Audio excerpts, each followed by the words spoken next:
Nagising ng lalaking ito sa isang buong metal na kulungan. Wala siyang suot na damit at hindi niya alam kung nasaan siya. Nang tumingin siya sa paligid, nakakita siya ng maraming katulad na kulungan na may mga kawawang tao na malapit ng maging alipin. Pero hindi talaga alintana ni Jean ang buong eksena, dahil nang dumating ang isang babae na nagdadala ng pagkain, basta na lang siyang tumayo at binasag ang kulungan na parang walang nangyayari. Nang makita ng babae kung gaano kadali niyang nasira ang metal, natakot at nagulat siya, natatakot na papatayin siya nito. Pero sa halip na saktan siya, pinapagaling niya ito at nalaman niyang tinutulungan lang siya ng babae dahil kinidnap nila ang maliit niyang kapatid at pinilit siyang magtrabaho para sa kanila kaya't nagpa siya si Jean na harapin ang mga masasamang tao dito at ngayon. Binabasag niya ang pinto at pinapalipad ito kasama ang unang bandido papalayo at hindi niya alintana na hubad siya. Pinapatay ni Jean isa-isa ang mga ito, iniwan ng mga tambak na sugatang bandido. Ang mga nagulat na bandido ay walang laban. Sobrang bilis at lakas niya para sa kanila. Sa wakas, naabot niya ang kanilang boss. At itong salot kahit na itinuturing na napakalakas sa mundong ito ay hindi man lang sumusubok na lumaban. Nakikita kung paano hinaharap ng ating binata ang huling mga bandido, humihingi lang siya na maghintay at nagtatanong kung ano ang gusto niya. Hindi problema ang pera at mga alipin pero tapos na ng ating lalaki ang natitirang mga bandido at lumalapit na siya. Hindi maintindihan ng boss ng bandido kung ano ang nangyayari at kung bakit hindi niya magamit ang kanyang mga kapangyarihang espiritu at kung bakit sobrang lakas nitong hubad na lalaki. Jean lang ang tinitingnan siya na parang isang kawawang insekto at na-realize ng scumbag na talagang nakalugmok na siya kaya nagsimula siyang tumakbo upang ipakita ang kanyang huling sandigan, isang kulungan na may monster. At sigurado ang bandit boss na tapos na ang ating binata pero nang umatake ang monster, madali lang ni Jean na harangin ang kanyang atake. Ngayon ay talagang nabigla ang scumbag na ito. Hindi pa siya nakakita ng tao na makakapigil sa isang direktang atake mula sa isang monster gamit ang kamay lang. Lumabas na may sobrang lakas si Jean at hindi lang iyon, inilalabas niya ang kanyang banal na kapangyarihan at binubura ang monster gamit ang isang enerhiya na sinag.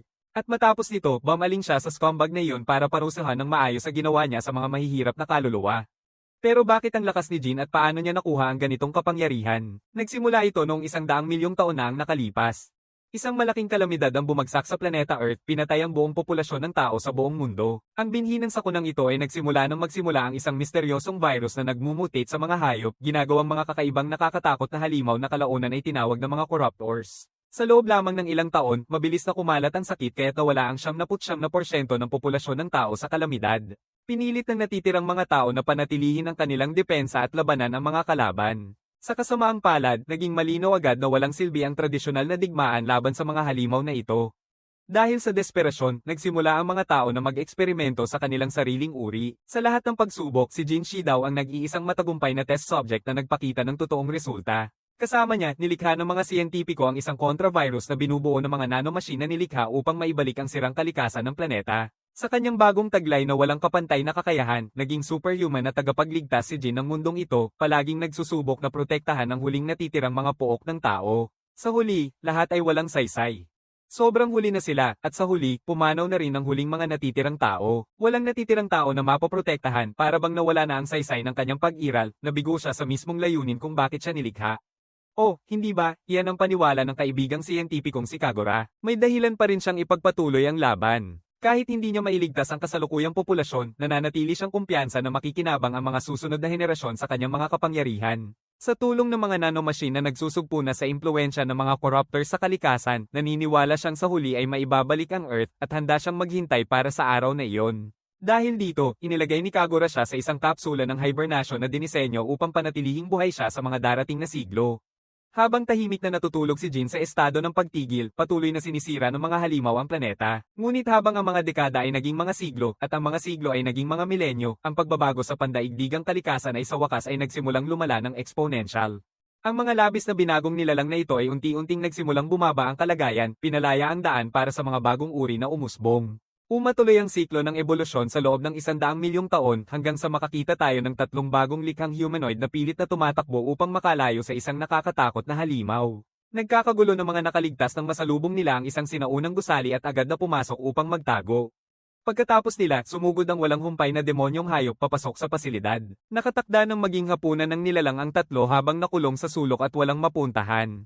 Sa huling pag-asa, humihingi ang babae sa grupo ng tulong, nananawagan sa Diyos ng tagapagbantay ng nayon na iligtas sila. Sa kabutihang palad, narinig ang kanyang mga salita na nagpasimula sa paggising ng ating lalaki na matagal nang natutulog sa kapsula sa likod nila ng 100,000,000 taon. Ang sinaunang tao ay nagpapalabas ng enerhiya na sinag, tina-target ang halimaw sa mismong lugar. Hindi alam ng tatlong naguguluhan kung ano ang nangyari, at lalo pang lumalala ang sitwasyon nang biglang lumitaw ang isang hubad na lalaki mula sa kawalan. Ang unang ginawa nitong hubot-hubad na Chad ay hanapin ang kanyang damit na maingat na nakatago sa isang hindi masisiraing kahon na nilikha ng kanyang kaibigang si Kagura. Matapos ay boot up ang sinaunang mga sistema ng laboratorio, nadiskubre niya na para siyang nakapaglakbay ng 100 milyong taon sa hinaharap. Bagamat ang paglipas ng mga panahon ay nagwasak sa karamihan ng datos, isang tunay na himala na gumagana pa rin ang mga makina. Mukhang ginawa talaga ng virus na nanomachine na nilikha ni Kagura ang dapat itong gawin, pawiin ng mga corruptor na tumutulong sa pagpapanatili ng pasilidad. Nakakakita rin siya ng isang cube ng komunikasyon na iniwan ng kanyang matandang kaibigan, ngunit nananatiling isang misteryo ang laman nito sa ngayon. Pagkatapos ay humarap siya sa mga lokal na humanoid, nakakalimutan na ang kanyang ari ay nakabitin lang sa hangin. Nang mapagtanto niyang may mga batang nakatingin sa kanya ng hubot-hubad, agad siyang nagsuot ng damit na ibabalik ang hitsurang fresh na suot niya milyon-milyong taon na ang nakalipas. Pagkaraan ng ilang sandali, lumabas siya sa pasilidad kasama ang tatlo, ngunit agad siyang nabulag ng matinding araw na sumisikat sa ibabaw ng horizon. Sa totoo lang, hindi niya inaasahan ng ganitong makulay na tanawin. Ang tanawin sa harap niya ay walang katulad na kamangha-mangha, isang matinding kaibahan sa apokaliptikong puok na dati niyang nakikita. Agad na nagsimula ang mga bata na bumalik sa kanilang pamayanan, pinipilit na sundan sila ng kanilang Diyos na tagapag-alaga. Sa kabilang banda, masyado nang abala ang ating binata sa pagtukoy kung anong uri ng species ang kanyang kinakaharap. Sa huli, dapat ay nasa fossil fuel na ang tao ngayon. Ang mga humanoid na ito na may kakaibang katangian ng hayop ay marahil resulta ng milyon-milyong taon ng ebolusyon na pinagsama-sama sa patuloy na pakikialam ng mga nanomachine. Bukod pa dyan, pareho nilang sinasalita ang wika na ginamit ng mga tao noong unang panahon na malakas na nagsasabi na nag-ugat sila sa iisang pinagmulan. Ipinapakilala niya ang sarili bilang Jinshido, hinihiling na tawagin na lang siya sa kanyang unang pangalan. Bilang kapalit, ipinakikilala ng babaeng may balbas ang sarili bilang Hakamafil. Si Dan po ang lalaking kahawig ng Kohala at ang batang pusa sa tabi niya ay si Shandy. Pinipili ni Hakama na ipagpaliban muna ang mga magagandang usapan at sinimulang hilahin si Jin na ipaliwanag na nasa paligid lang ng kanto ang kanilang nayon. Lubos siyang nagmamadaling dalhin ang kanilang bagong tagapag-alaga na Diyos upang maprotektahan sila mula sa kasalukuyang mga mananakop. Sa kasamaang palad, pagdating nila, na-raid at wasak na ang baryo at maraming kabahayan ang tuluyang nilamon ng apoy. Lubos na nawawala si Shandy sa nakamamatay na tanawin at nagmamadaling hanapin ang kanyang ina sa takot habang tinitingnan nila ang pinsala, sandaling pinag-iisipan ni Jin ang kanilang mapanganib na kalagayan. Agad niyang napapansin kung gaano kaina ang mga pader ng bayan. Ang mga pader at bahay ay gawa sa simpleng kahoy. Ang detalyeng ito pa lang ay malinaw nang nagpapakita na ang bagong sibilisasyong ito ay napakalayo sa antas ng teknolohiya kumpara sa panahon ng tao na kanyang naaalala. Habang nilalampasan ang mas malalim na bahagi ng nayon, napansin ni Jin ang isang babae na aktibong nakikipaglaban sa isang kakaibang halimaw. Mula sa isang sulyap pa lang, halata ng halos hindi niya kayanin. Hindi nagtagal para mapagtanto niya na ang nilalang na kinakaharap niya ay kamukha ng mga corruptors mula milyon-milyong taon na ang nakalipas. Bukod pa rito, hindi lang ang mga nakaligtas na corruptors ang kakaiba dito. Mukhang may alam si Little Hakama na isang uri ng mahika na nagpapaliwanag sa kanyang pisikal na anyo. Sa huli, hindi na kailangan ng kanyang pagtulong. Tumakbo si Jin at walang kahirap-hirap na pinadapa ang monster gamit ang isang malakas na sipa. Mabilis siyang nilapitan at dinaklot ang sugatang nakatatandang babae sa kanyang mga braso at mabilis na tumakbo palabas ng peligro. Iniwan si Little Hakama na may malinaw na pagkakataon na ibigay ang pangwakas na suntok. Pinapalabas niya ang kanyang mahika, isang maliit na apoy ang kanyang inilalabas na may malakas na impact na nagpatamba sa halimaw. Nakikita ang patay na nilalang, kinukumpirma ni Jin ang kanyang teorya. Totoo ngang tinanggal ng mga nanomachine sa atmosfera ang kanilang mga alamat na kakayahang magpagaling, ngunit ang hindi niya maintindihan ay kung paano nagawang gamitin ng isang lokal na babae ang parehong nanomachine. Ang kanyang hula ay ang mga tao dito ay direktang kumukuha ng mga nanomachine particle mula sa hangin at ginagamit ito sa mga panlaban na mahika, tulad niya. Ang nakakalitong katotohanan ay noong nakaraan, tanging mga purong tao lamang ang kayang magmanipula ng teknolohiyang iyon. Direktang ipinapahayag niya ang kanyang kuryosidad sa babae na kanyang niligtas, nagtatanong kung lahat ba sa panahong ito ay may ganitong uri ng mahika. Hindi niya ganap na maintindihan ang ibig niyang sabihin, pero nililinaw niya na iilan lamang ang may kakayahang gamitin ng ganitong kakayahan. Sa kanilang kultura, naniniwala sila na ang mga taong pinagpala ng mga banal na kapangyarihan ang tanging may karapatang gamitin ang mahikal na ito. Sa kanilang partikular na baryo, hindi hihigit sa 4 na tao ang may ganitong katangian. Hindi na kailangang mag-isip na matagal si Jin para maisip ito. Ang mga banal na kapangyarihan ay isa lamang kanilang primitibong, pampang-akit na paraan ng pagpapaliwanag sa pagmamanipula ng nanomachine. Hakama agad na nilapitan ng mas matandang babae na lumalabas sa kanyang lola at nag-aalalang nagtatanong tungkol sa natitirang mga taga-nayon, ngunit nalaman niyang nauna na silang lumikas. Nagdudulot ito ng ginhawa sa tatlo, ngunit labis na nag-aalala ang lola kung bakit bumalik ang mga bata sa mapanganib na baryo sa halip na mag-evacuate kasama ang iba. Sa totoo lang, ang hayop na nilabanan nila kanina ay larva lamang kumpara sa dambuhalang adult na halimaw na kasalukuyang nagdudulot ng takot sa lugar. Bigla, isang boses ng katwiran ang pumapasok sa tensyon, sinisigurong walang dapat ikabahala ang matandang babae. Yung dambuhalang mananakop na binanggit niya, itong bagong dating ay buong kumpiyansa na sinasabi na kaya niyang patayin ito mag-isa. Nagulat ang lola nang makita ang mga pamilyar na mukha na bumalik sa lugar ng digmaan at agad na tinanong ang lalaki tungkol sa iba pang mga nayon. Tinitiyak ng mandirigmang may asul na buhok na ligtas nang nakarating sa kanlungan ang natitirang mga sibilyan. At ayon sa pagkakaalam, ang matandang lalaking kasama ng lalaking may asul na buhok ay talaga palang ama ni Hakama. Nagbabahaginan sila ng emosyonal na muling pagkikita. Siyempre, tinatanong niya kung saan siya nagtungo. Tapat na inamin ng batang babae na diretso siyang pumunta sa nakasarang pinto, na labis na nagulat sa ganitong reaksyon ng lola.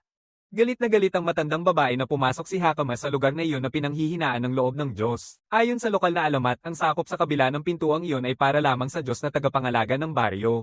Dahil naramdaman ni maliit na Hakama na lubos siyang nanganganib dahil sa pag-atake ng mga halimaw, sinabi niya na pumunta lang siya upang humingi ng tulong sa Diyos. At siya mismo, na nakangiti, ay nakatayo sa kanyang tabi, ang literal na Diyos mula sa kanilang mga alamat. Nauunawaan, sobrang duda ng lola at ayaw nitong tanggapin na ang batang ito ay kanilang banal na tagapagtanggol. Mas lalo pang nakakatawa, batay sa itsura niya, akala nila ang batang ito ay kabilang sa isang mas mababang uri, kaya ang ideya na bigyan siya ng ganitong sagradong titulo ay sobrang katawa-tawa. Pumasok si Shandy at sinubukang kumbinsihin ng kanyang nakablo na kapatid na si Jean ang tunay na bayani. Bilang tugon, mabilis na binabale wala ng kanyang mapanirang pag-iisip na kapatid ang kanyang mga pahayag, partikular na tinuturo ang pangkaraniwang tainga ni Jean. Sa kanilang lipunan, sinumang hindi nagmamana ng kakaibang katangian ng hayop ay itinuturing na mas mababang nilalang. Sa tingin niya, ang maliit niyang kapatid ay nagkakaroon lang ng malaking kamangmangan. Pero nananatili ang maliit na babae sa kanyang kinatatayuan, buong pagmamalaki na ipinapakita na ang lalaking ito ay madaling natalo ang mananakop na humahabol sa kanila. Walang pakialam, binabaliwala niya ang mga paa, mayabang na sinasabing kaya niyang pabagsakin ang isang mananakop ng ganoon din kadali. Ngayon ay nakatuon ang pansin niya sa ating bayani na halatang pagod na sa lahat ng walang kwentang gulo at pinagbabantaan niya ang manliligaw, sinasabing umalis agad sa baryo dahil wala silang lugar para sa isang nilalang na mababa ang dugo. Yung maingay na tao ay basta-basta lang na dumaan kay Jean, patuloy pa rin sa pagsasalita. Sobrang bilib niya sa sarili na kusang loob niyang tinanggap ang mapanganib na gawain na patayin ang dambuhalang mananakop mag-isa. By the way, itong mayabang na may asul na buhok ay tinatawag na SARS. Ang lola ay kitang-kita ang pagkabalisa dahil sa walang planong desisyon na ginawa ni SARS. Pagkatapos ay ibinalik niya ang kanyang atensyon kay Jean. Kahit na wala siyang pakialam kung sino talaga siya, inamin niyang napakabastos namang hindi ipakita ang kanyang taos-pusong pasasalamat sa pagtakas niya sa kanyang buhay. Matapos ang kanyang pasasalamat, humihingi siya ng isang huling pabor, ang tulungan silang dalhin pabalik sa ligtas na lugar habang siya ay pumupunta upang tiyakin na hindi isusuko ni SARS ang kanyang buhay dahil sa sobrang kayabangan. Hindi nakakagulat, tumanggi ang ating binata na sumunod. Direktang tinanong nila ang kanyang pagmamalaki at tiyak na hindi siya basta-basta tatanggap at hahayaan silang lumunin ito. Pinipili niyang siguraduhin nilang malaman na hindi siya isang walang kwentang tagapakinig at tiyak na hindi siya isang mababang uri. Ang eksena ay makatarungang lumilipat sa kalapit na lawa na kasalukuyang pinaninirahan ang nakakatakot at dambuhalang halimaw. Dumating na si SARS sa lugar at hindi man lang siya napaatras bago sumugod sa laban. Sa kanyang sibat at katawan na nagliliyab ng kumikislap na kulog, mabilis siyang bumilis papunta sa hayop. Sa pagsubok na depensahan, ginagamit ng masamang nilalang mismo ang sarili nito mga supling bilang mga sandata. Sa kabutihang palad, madaling matarget ang mga malagkit na larva na ito para sa elektrisadong sibat ni SARS. Sa nalinis na daan, sinamantala ni SARS ang pagkakataon, tumalon ng mataas upang maghatid ng isang mapaminsalang saksak diretso sa mukha ng halimaw. Ang halimaw ay umatungal sa matinding kirot. Siyempre, alam nating hindi magiging ganoon kadali at tama nga tayo. Sa labis na pagkabahala ni SARS, agad na nagsimulang magpagaling ang malalim at malawak na sugat ng halimaw. Bigla ang pagkabigla ang nagparalisa sa mandirigmang may asul na buhok, kaya't siya'y naging bukas sa isang nakamamatay na kontra-atake na wala na siyang oras para makaiwas. Pero tulad ng inaasahan, pumasok si Jean sa huling sandali, walang kahirap-hirap na nilalabanan ang malakas na atake na parang walang problema. SARS, ang dating sobrang arrogant na tanga, biglang tinamaan ng isang malaking katotohanan. At nagsisimula pa lang ang palabas, sasagutin ng halimaw ang pagtalon nito para maglunsad ng panibagong atake na doble ang lakas kaysa dati. Pero, hindi man lang binibigyan ng pagkakataon ng tao ko ang nilalang na makabiti. Sa isang simpleng pag-iling lang ng daliri, pinutol ni Jean ang laman ng halimaw ng malinis. Tanging nakatungo lang ang mayabang na batang lalaki habang pinapanood ang kamanghamanghang palabas ng walang imik. Di nagtagal, dumating ang natitirang bahagi ng grupo papunta sa tabing dagat. Hindi pa nila natapos huminga mula sa mabilis nilang pagtakas nang muling mapatingala ang kanilang mga panga. Nang makita nating tinatabla ng isang kamay ng ating binata ang dambuhalang monster, habang patuloy nitong sinusubukang gamitin ang lakas nito, nagsimula ng mainip si Jin sa palitan. Nagpasya siyang tapusin agad ang laban, hinawakan si Sar sa baywang at tumalon palayo. Pagkatapos lumayo ang kamera, nasasaksihan natin ang dambuhalang halimaw na tuluyang tinusok ng enerhiya ni Jin mula simula hanggang katapusan. Nagmamadaling ipinaliwanag ni Sars na walang silbi ang malakas at makulay na mga atake kung kayang walang katapusang magpagaling ng halimaw. Sa kabutihang palad, naisip na ni Jin ang eksaktong salik na iyon. Dito pumapasok ang nanomachine, aktibong nililimitahan ang cellular regeneration ng halimaw. Ang pinsalang dulot ni Sars kanina ay talagang malaki, ngunit masyadong mababaw ang hiwa para mapuno ang kakayahan nitong magpagaling. Sa ngayon, halos nagkakaroon na ng mental breakdown si Sars sa pag-iisip na posibleng siya mismo ang kanilang tagapagbantay na Diyos. Nakakatawa, agad na itinanggi ni Jin na mayroon siyang anumang banal na pinagmula na magbibigay sa kanya ng karapatang tumanggap ng ganitong karangyang titulo. Ang alam niya ng tiyak ay ang buong dahilan kung bakit siya nagpatuloy ay para protektahan ng mga tao sa hinaharap at puksain ng mga halimaw na nakatayo sa harap niya. Galit na galit, sumisigaw ang halimaw at walang habas na umiikot ang malaking buntot nito, desperadong sinusubukang durugin ang matapang na bayani na palaging nakakatakas sa depensa nito na parang tubig. Matapos mabilis na bumuo ng panalong estratehiya, tuluyang pinipigil ni Jin ang nilalang sa pamamagitan ng pagdakot dito sa makakapal na dilaw na yelong kristal. Habang pinipili niya ang isang malakas na suntok na tiyak na magpapabagsak sa halimaw, sa wakas ay nagbibigay siya ng tamang pagpapakilala. Inihahayag niya na siya ay isang halimaw na ipinanganak mula sa sariling trahedya at kamangmang ng sangkatauhan. Siya ay isang labi na nakaligtas sa loob ng 100 milyong taon ng pagtulog, ang itinalagang armas na nakalaan upang linisin ang mundo mula sa nakakatakot na banta na ito. Hindi talaga kay Sars maintindihan kung ano ang sinasabi nitong lalaking ito, pero ang tanging alalahanin niya ngayon ay kung kaya bang tuparin ni Jin ang kanyang malalaking pangako. Siyempre, kaya ni Jin. Sa huli, siya ang literal na pagbubuo ng hindi mabilang na mabagsik at malulungkot na eksperimento, isang armas na hinanda ng lampas sa imahinasyon, ipinanganak mula sa dugo at kasaysayan ng sangkatauhan. Siya ang kauna-unahan, huli, at nag-iisang tunay na tao na natitira sa mundong ito. Matapos ang kanyang pagpapakilala, pinakawalan ni Jin ang isang enerhiyang napakaliwanag na agad na sumunog sa halimaw. Ang sinag ay sobrang lakas na tumusok diretso sa atmosfera ng mundo at tumusok sa vacuum ng kalawakan, tinitiyak na walang pagkakataon na muling tumubo ang gago. Dahil tuluyang patay at pulbos na ang halimaw, nawala ng gana magsalita si Sars matapos mapahiya ng husto sa kanyang kayabangan. Samantala, hindi nakikita ng grupo, parang may isang tao na mahigpit na nakabantay sa ating binata mula sa mga busog. Itinakda ang misteryosang babae upang magbantay lamang sa bagong uri ng salarin na iniulat sa lawa. Hindi niya akalain na swerte siyang makakakita ng isang ganap na ibang klase ng halimaw na kumikilos. Para sa kanya, kahit ang mga pinuno ng banal na kapatiran sa royal na kabisera ay hindi magtatangkang harapin mag-isa ang ganitong napakalaking banta. Pero, parang laro lang ang ginawa nitong hindi kilalang batang ito.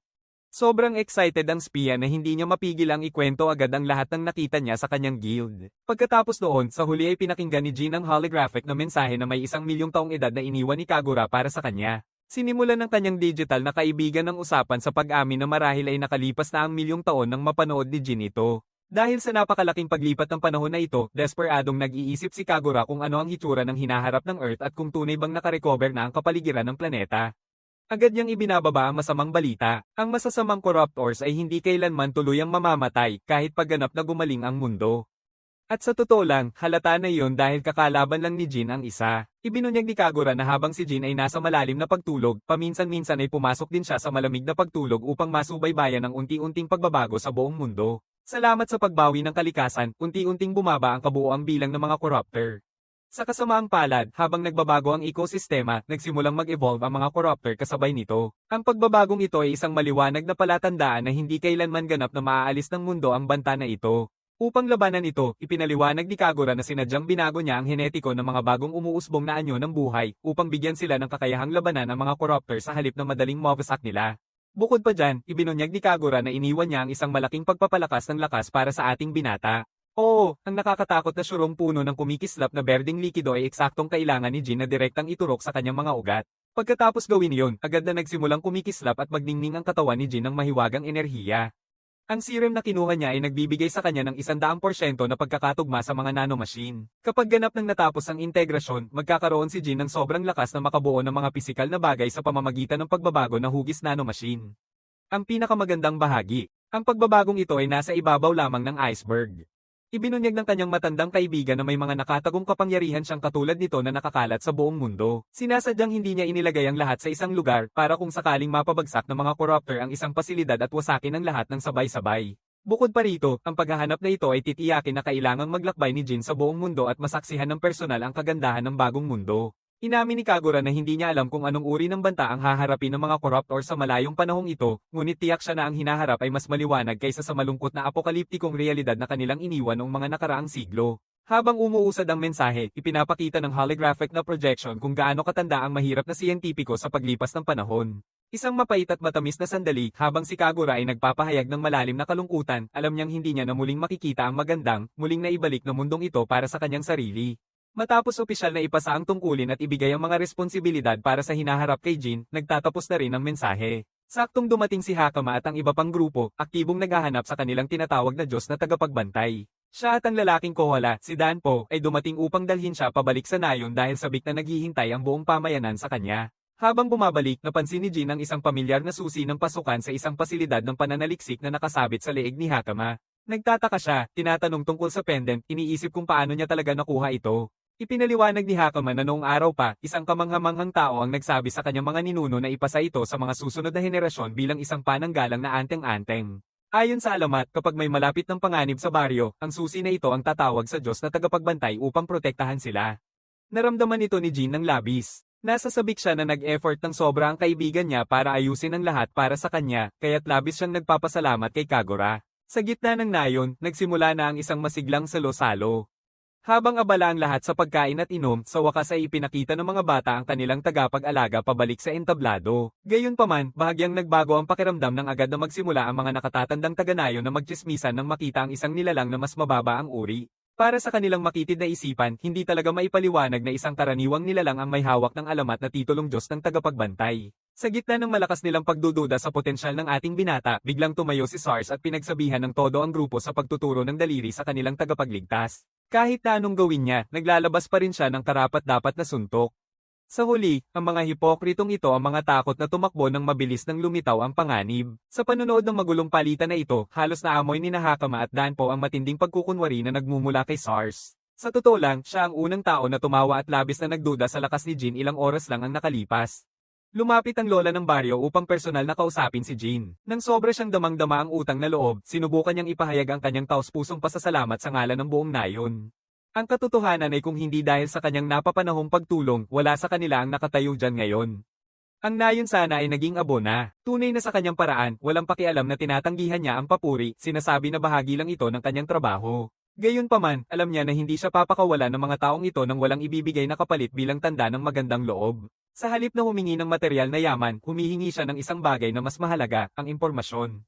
Nais ni Jin ang isang detalyadong ulat tungkol sa kasalukuyang kalagayan ng mundo. Sa kasamaang palad, ang ilang mga nakahiwalay na mga nayon ay hindi talaga handa na sagutin ang isang napakalaking tanong tungkol sa geopolitika. Upang makuha ang mga sagot na hinahanap niya, mariing nilang inirerekomenda na pumunta siya sa kabisera kung saan naninirahan ang hari ng Kermosha.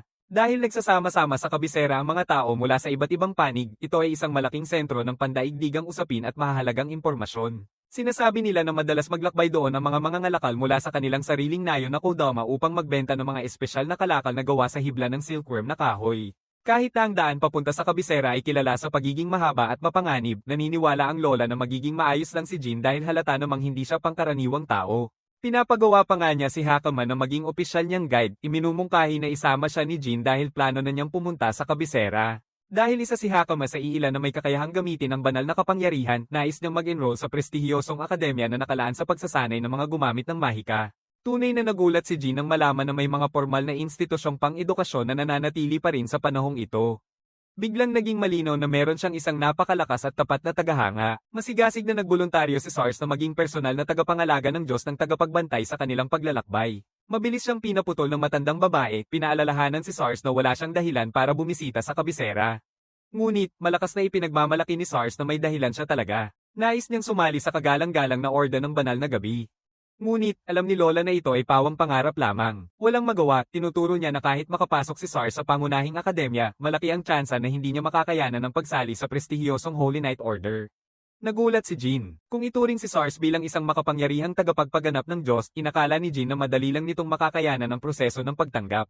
Pinapaliwanag ni Hakama ang katotohanan. Mayroong isang mahahalagang pagsusulat na sadyang ginawa upang salin ang mga Hangul at si Sars ay isang trahedyang naging biktima ng kanyang sariling katangahan. Maliban sa bantor, lalong tumitindi ang pag-usisa ni Jin tungkol sa piling klase na tinatawag na banal na mga kawal. Speaking of which, lumilipat ang eksena mula sa nayon papunta sa isang heavily armored na kabalyero. Kitang-kita ang pagkabigla niya nang malaman na ang dambuhalang mananakop na nagdudulot ng takot sa rehiyon ng Koldama Village ay tuluyang nawasak na. Yung nagbubunyag ng malaking balitang ito ay siya ring especially iyan na nanunood sa buong laban sa lawa mula sa mga palumpong. Hiningi ng kabalyero na muling kumpirmahin niya ang mga katotohanan at matatag na pinatunayan ng babae ang kanyang kwento nang walang kahit isang sandaling pagdududa. Hindi makapaniwala ang banal na kabalyero. Hanggang ngayon, hindi niya akalain na may sino man sa labas ng kanilang piling ordan ang may kakayahang labanan mag-isa ang isang halimaw ng ganitong kalaki. Sa gitna ng kanilang ulat, biglang tinangka ng isang tiwaling tao na salakayin ng especially iya, tumalon sa kanyang nakalantad na likod. Ang kawal ay kumilos ng napakabilis, hinawakan ng kanyang espada at pinutol ng malinaw ang halimaw sa dalawa. Sa halip na umatras pabalik sa kaligtasan ng kaharian, gumawa siya ng isang matapang na desisyon. Seryosong-seryoso siyang interesado, sabik na makipagkita ng personal sa misteryosong lalaki na walang kahirap-hirap na pinatay ang napakalaking hayop. Nagising si Jin sa isang magandang umaga, tinatangkilik ang lamig ng hangin, nahihirapang paniwalaan na maaari niyang maranasan ang ganitong tanawin. May bahagi sa kanya na nagsisisi na hindi niya makakasama si Kagura upang makita ito. Isang bata ang nagdadala sa kanya ng kanyang damit, hinihikayat ang Diyos na tagapagbantay na isuot ito. Sa susunod na eksena, makikita natin ang ating binata sa kabilang bahagi ng nayon. Sinasabi ng lola ni Hakama na gampanan niya ng maayos ang kanyang tungkulin bilang gabay, habang si Sars ay galit na hindi siya ang nakapagdadala kay Jin bilang isang gabay sa paglalakbay. Si Jin ay nagkakaroon ng espesyal na interes sa lalaking iyon at pinupuri pa ang galaw ni Sars, sinisiguro siyang maghihintay siya sa kanyang pagdating sa kabisera. Naging fangirl si Sars sa kanyang pahayag, binabati ang Diyos ng tagapagbantay at umaasang aalagaan niya si Hakama. Sinasabi na maging ligtas si Hakama at sa paglalakbay nilang dalawa ay nagsimula na ang kanilang pag-alis. Magkasamang naglalakad ang maliit at matangkad na lalaki, tinatawid ang iba't ibang magagandang tanawin. Ipinapakita ni Hakama sa kanya ang paligid hanggang sa tuluyang magtayo ng kampo, tinatanong ni Jin kung gaano kalayo ang kabisera. Mukhang 4 na araw pa ang lakad, kaya hindi ito kasing layo ng inaasahan niya, pero talagang interesado siya sa panig niya at kung bakit siya nakatuon sa paggalugad ng mundo. Tumatangging hindi ibahagi, sinasabi niya na ito ay isang lihim. Sa kaibuturan, alam ni Gojo dito na buhay pa rin ang mga corruptor batay sa maluwag na paglalarawan ni Kagura at nakatagpo pa siya ng ilan sa panahong ito. Ang kanilang karaniwang paraan ng pagpaparami ay nangyayari lamang sa mga lugar na wasak at marumi, kabaligtaran ng lugar na ito na nangangahulugang may isang bagay o isang tao na nagdudulot ng pagbabago sa likod ng mga pangyayari na kailangang imbestigahan. Natakot si Hakama na makita siyang seryosong-seryoso habang nag-iisip kaya humingi siya ng paumanhin sa kanya sa pag-iisip. Naiintindihan ni Jin na hindi ganap na kontrolado ng nilalang na corruptor ang panahong ito. Malinaw ang mga palatandaan ng kaligtasan at nasa paligid. Ang pangunahing layunin niya ay imbestigahan ang mga tao sa panahong ito sa kaharapin ng mga corruptor. Ang pagsasaliksik sa mga halimaw ay hindi gaano kahirap dahil magagawa niya ito ng personal sa kanyang sariling oras. Maliban dyan, gusto ni Bro ng agarang pagbabago at hinihiling kay Hakama na tigilan na ang pagtawag sa kanya bilang Diyos na tagapagbantay. Binibigyan pa rin siya nito ng sobra-sobrang respeto, kaya't napilitan siyang hikayatin siyang tawagin na lang siyang Jin. Ang tunog ng kabayo na tumatakbo ang nakakuha ng atensyon nilang dalawa. Dumating ang isang banal na kawal kasama ang kanyang koponan, humihiling na makipagkita sa ating dalawa. Mukha siyang karaniwang prinsipe, pero hindi alintana ni Jin at tinatanong pa rin ang tungkol sa kanyang pagkakakilanlan. Nagmula sa orden ng banal na kawal, ipinakikilala ang sarili bilang Argus Alten. Bago sa kanya, bago pa lang ang konsepto ng isang banal na kabalyero, at iniisip niya kung ito ba ang mga kawili-wiling nilalang na binanggit ng mga taga-nayon. Sa koponan ni Argus, isang pasaway na kabalyero ang nagalit at sumigaw sa karaniwang tao dahil sa kawalang galang nito sa kanyang leader nang hindi tumayo. Hinahayaan pa nga niyang sabihin sa kanyang kapitan na ang dalawa ay dapat ang mga salarin, ngunit pinapayuhan ni Argus na maghinay-hinay lang siya. Nagsusumigaw si Karina sa likuran habang mas magalang na kinakausap ni Anghel na kawal si Jin sa pagkakataong ito. Gusto lang malaman ng batang lalaki kung ano ang sinabi ni Karina kanina, pero tinanggihan ito ng banal na kabalyero na para bang walang pakialam. Pagkatapos ay nagbago si Argus ng paksa at nagtatanong tungkol sa pagkakakilanlan ng lalaki, kung saan siya nanggaling o kung saan siya patungo. Ibinahagi ni Hakama na kabilang sila sa nayon ng kadama na may ruta patungo sa hariing kabisera. Ginagamit muli ni Karina ito bilang patunay, umaakto na parang mataas ang tingin sa sarili habang inaakusahan ng dalawa na inferior na uri. Sa totoo lang, nagbibida siya na para siyang may 3,000 IQ habang inilalantad ang mga inferior na nilalang mula sa nayon ng kadama. Talagang naiintriga si Jin sa mga pag-unlad ng mundong ito nang marinig niya na may mga talaan ng kapanganakan, ngunit muling pumasok si Argus at pinigil si Karina sa paggawa ng mapanganib na palagay. Sa totoo lang, alam niyang ang batang si Hakama ay nakasuot ng espesyal na kasuotan mula sa kadama na kinikilala bilang mataas ang kalidad kahit sa kabisera.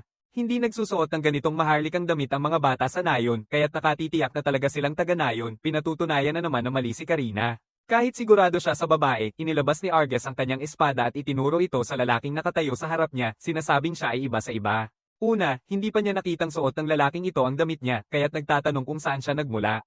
Ibinabahagi ng banal na kawal na maraming mga tulisan ang nagdudulot ng problema sa daan mula sa nayon ng Kadama hanggang sa kabisera. Maaaring isa sa mga bandit na nagbabalak na mag-traffic ng mga bata itong lalaking ito, at kasabwat din si Hakama habang nagkukunwaring walang males. Sinusubukan ng batang babae na tumanggi, ngunit hindi sila naniniwala sa isang salita.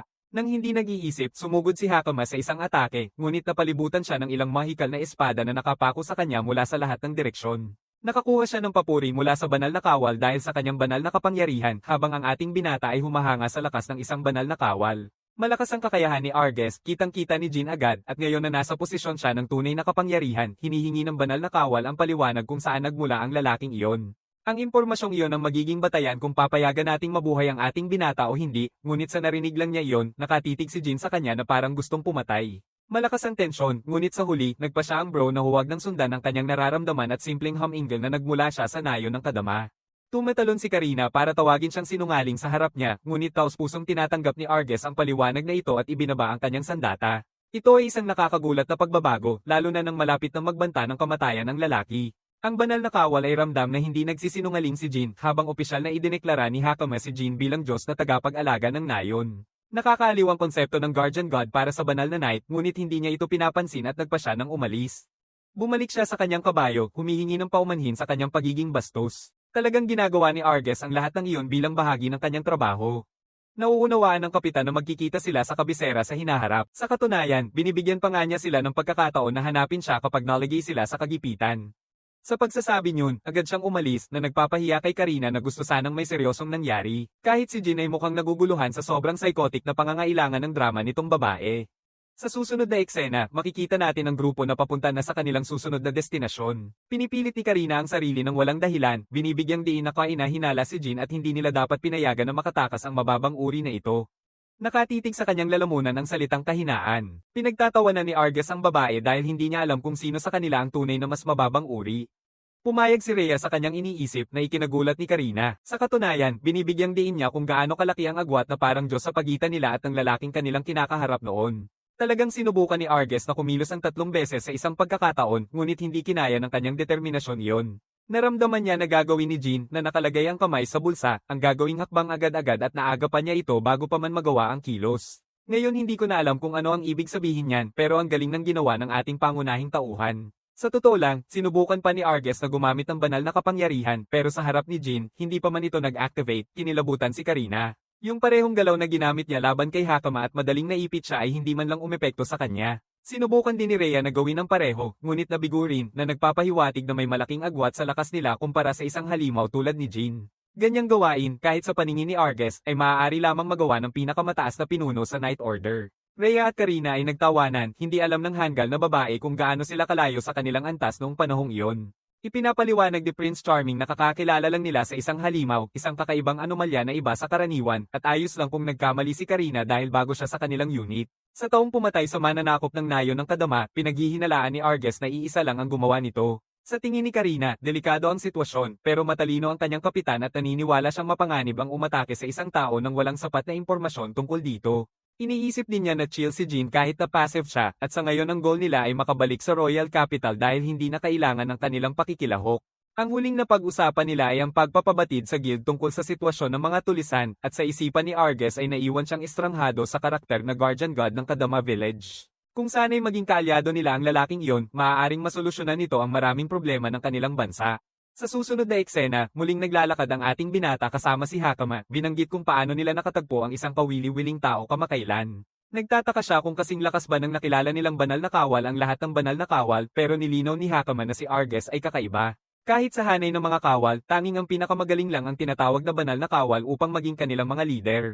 Nasa tuktok si Arges ng kanilang grupo. Hinahayaan pa niyang ipakita kung gaano kabilis na activate ang spirit art niya noong isang araw, isang terminong hindi pamilyar sa ating binata. Sa kasalukuyang panahon, ang paghiram ng kapangyarihan ng mga espiritu ay tinatawag na banal na kapangyarihan, at ang mga teknik na ginagamit upang paunlarin ang ganitong kapangyarihan ay karaniwang tinatawag na espiritu na paraan o espiritu na sining. Sa madaling salita, para ng mga espiritu na lampas sa kanilang pangunawa ang itinuturing na nanomachines ni Nakagura at Jin. Alam niya na para silang isang sobrang gulo na pantasya para sa kasalukuyang panahon, pero hindi niya mapigil ang maalala ang galit na nararamdaman ni Karina tungkol sa mga mas mababang nilalang.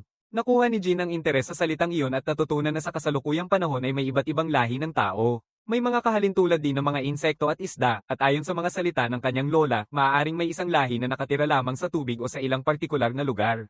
Nabago ito sa paglipas ng panahon dahil ang mga nilalang ay nag-evolve upang umangkop sa kapaligiran. Nakakatuwa ito para kay Jin na agad na naisip na ibig sabihin nito na ang ilang nakaligtas sa tao ay maaaring naging sanhi upang magsimula ang isang siklo ng ebolusyon makalipas ang daang milyong taon. Ayaw niyang masyadong mag-isip tungkol sa malaking palagay na ito. Sa halip, naisip ni Jin na ang mga taong hindi nagbago at hindi nakibagay sa kapaligiran ay naging katatawanan na tinawag nilang mas mababang uri. Dahil hindi sila makapag-adapt, itinuturing silang mga mababa ang lipad at mahina kahit na tinatrato sila ng kanilang lipunan na parang walang halaga, binibenta bilang mga alipin. Nakakaabala sa ating binata ang konsepto ng pagkaalipin sa panahong ito, ngunit matatag si Hakama sa kanyang sariling panig. Matapang niyang sinasabi na halos walang pagkakaiba sa pagitan nila at ng mga inferior na nilalang. Hindi niya maintindihan kung bakit tinatrato ng iba ang iba ng walang pagpapahalaga dahil lang sa kaibahan nila. Bawat tao ay kakaiba sa kanilang sariling paraan at nang marinig niya siyang magsalita ng ganito, humanga si Jin sa ugali ng batang babae. Habang nag-uusap sila, may isang taong biglang lumitaw sa harap nila, mukhang magulo at sugatan. Bumagsak ang batang ito sa daan, nananawagan ng tulong habang mabilis na pumunta si Hakama sa kanyang tabi. Maingat na pinapanood ni Jin ang bata at napapansin na wala siyang katanji, tanging hayop na katangian sa mga tainga, ibig sabihin ay isang tao siya. Puno siya ng mga pasa mula leeg hanggang paa. Hindi pangkaraniwan ang mga sugat na ito para sa isang simpleng aksidente. Sinubukan ni Hakama na tulungan ng babae habang ginagamit ni Jin ang kanyang mga kapangyarihan para gamutin ang tao. Sa halip na magpasalamat, agad na tinihil ng bata ang pekeng pagkatao at humawak ng isang kutsilyo na nakatutok sa leeg ni Hakama, nanganganib na patayin siya kung kikilos man lang siya. Malaki ang pagkakaiba ng sitwasyong ito sa inakalang ng ating batang lalaki. Ngayon ay sigurado na siyang na-set up siya mula sa simula. Sinusuri rin niya ang paligid upang tingnan kung sino ang mga malapit. Isang lalaki ang biglang lumitaw mula sa walang hanggang hangin, pinupuri si Poir sa kanyang trabaho sa pagsunod sa mga utos niya. Ang kakayahang ito ay tinatawag na stealth camouflage.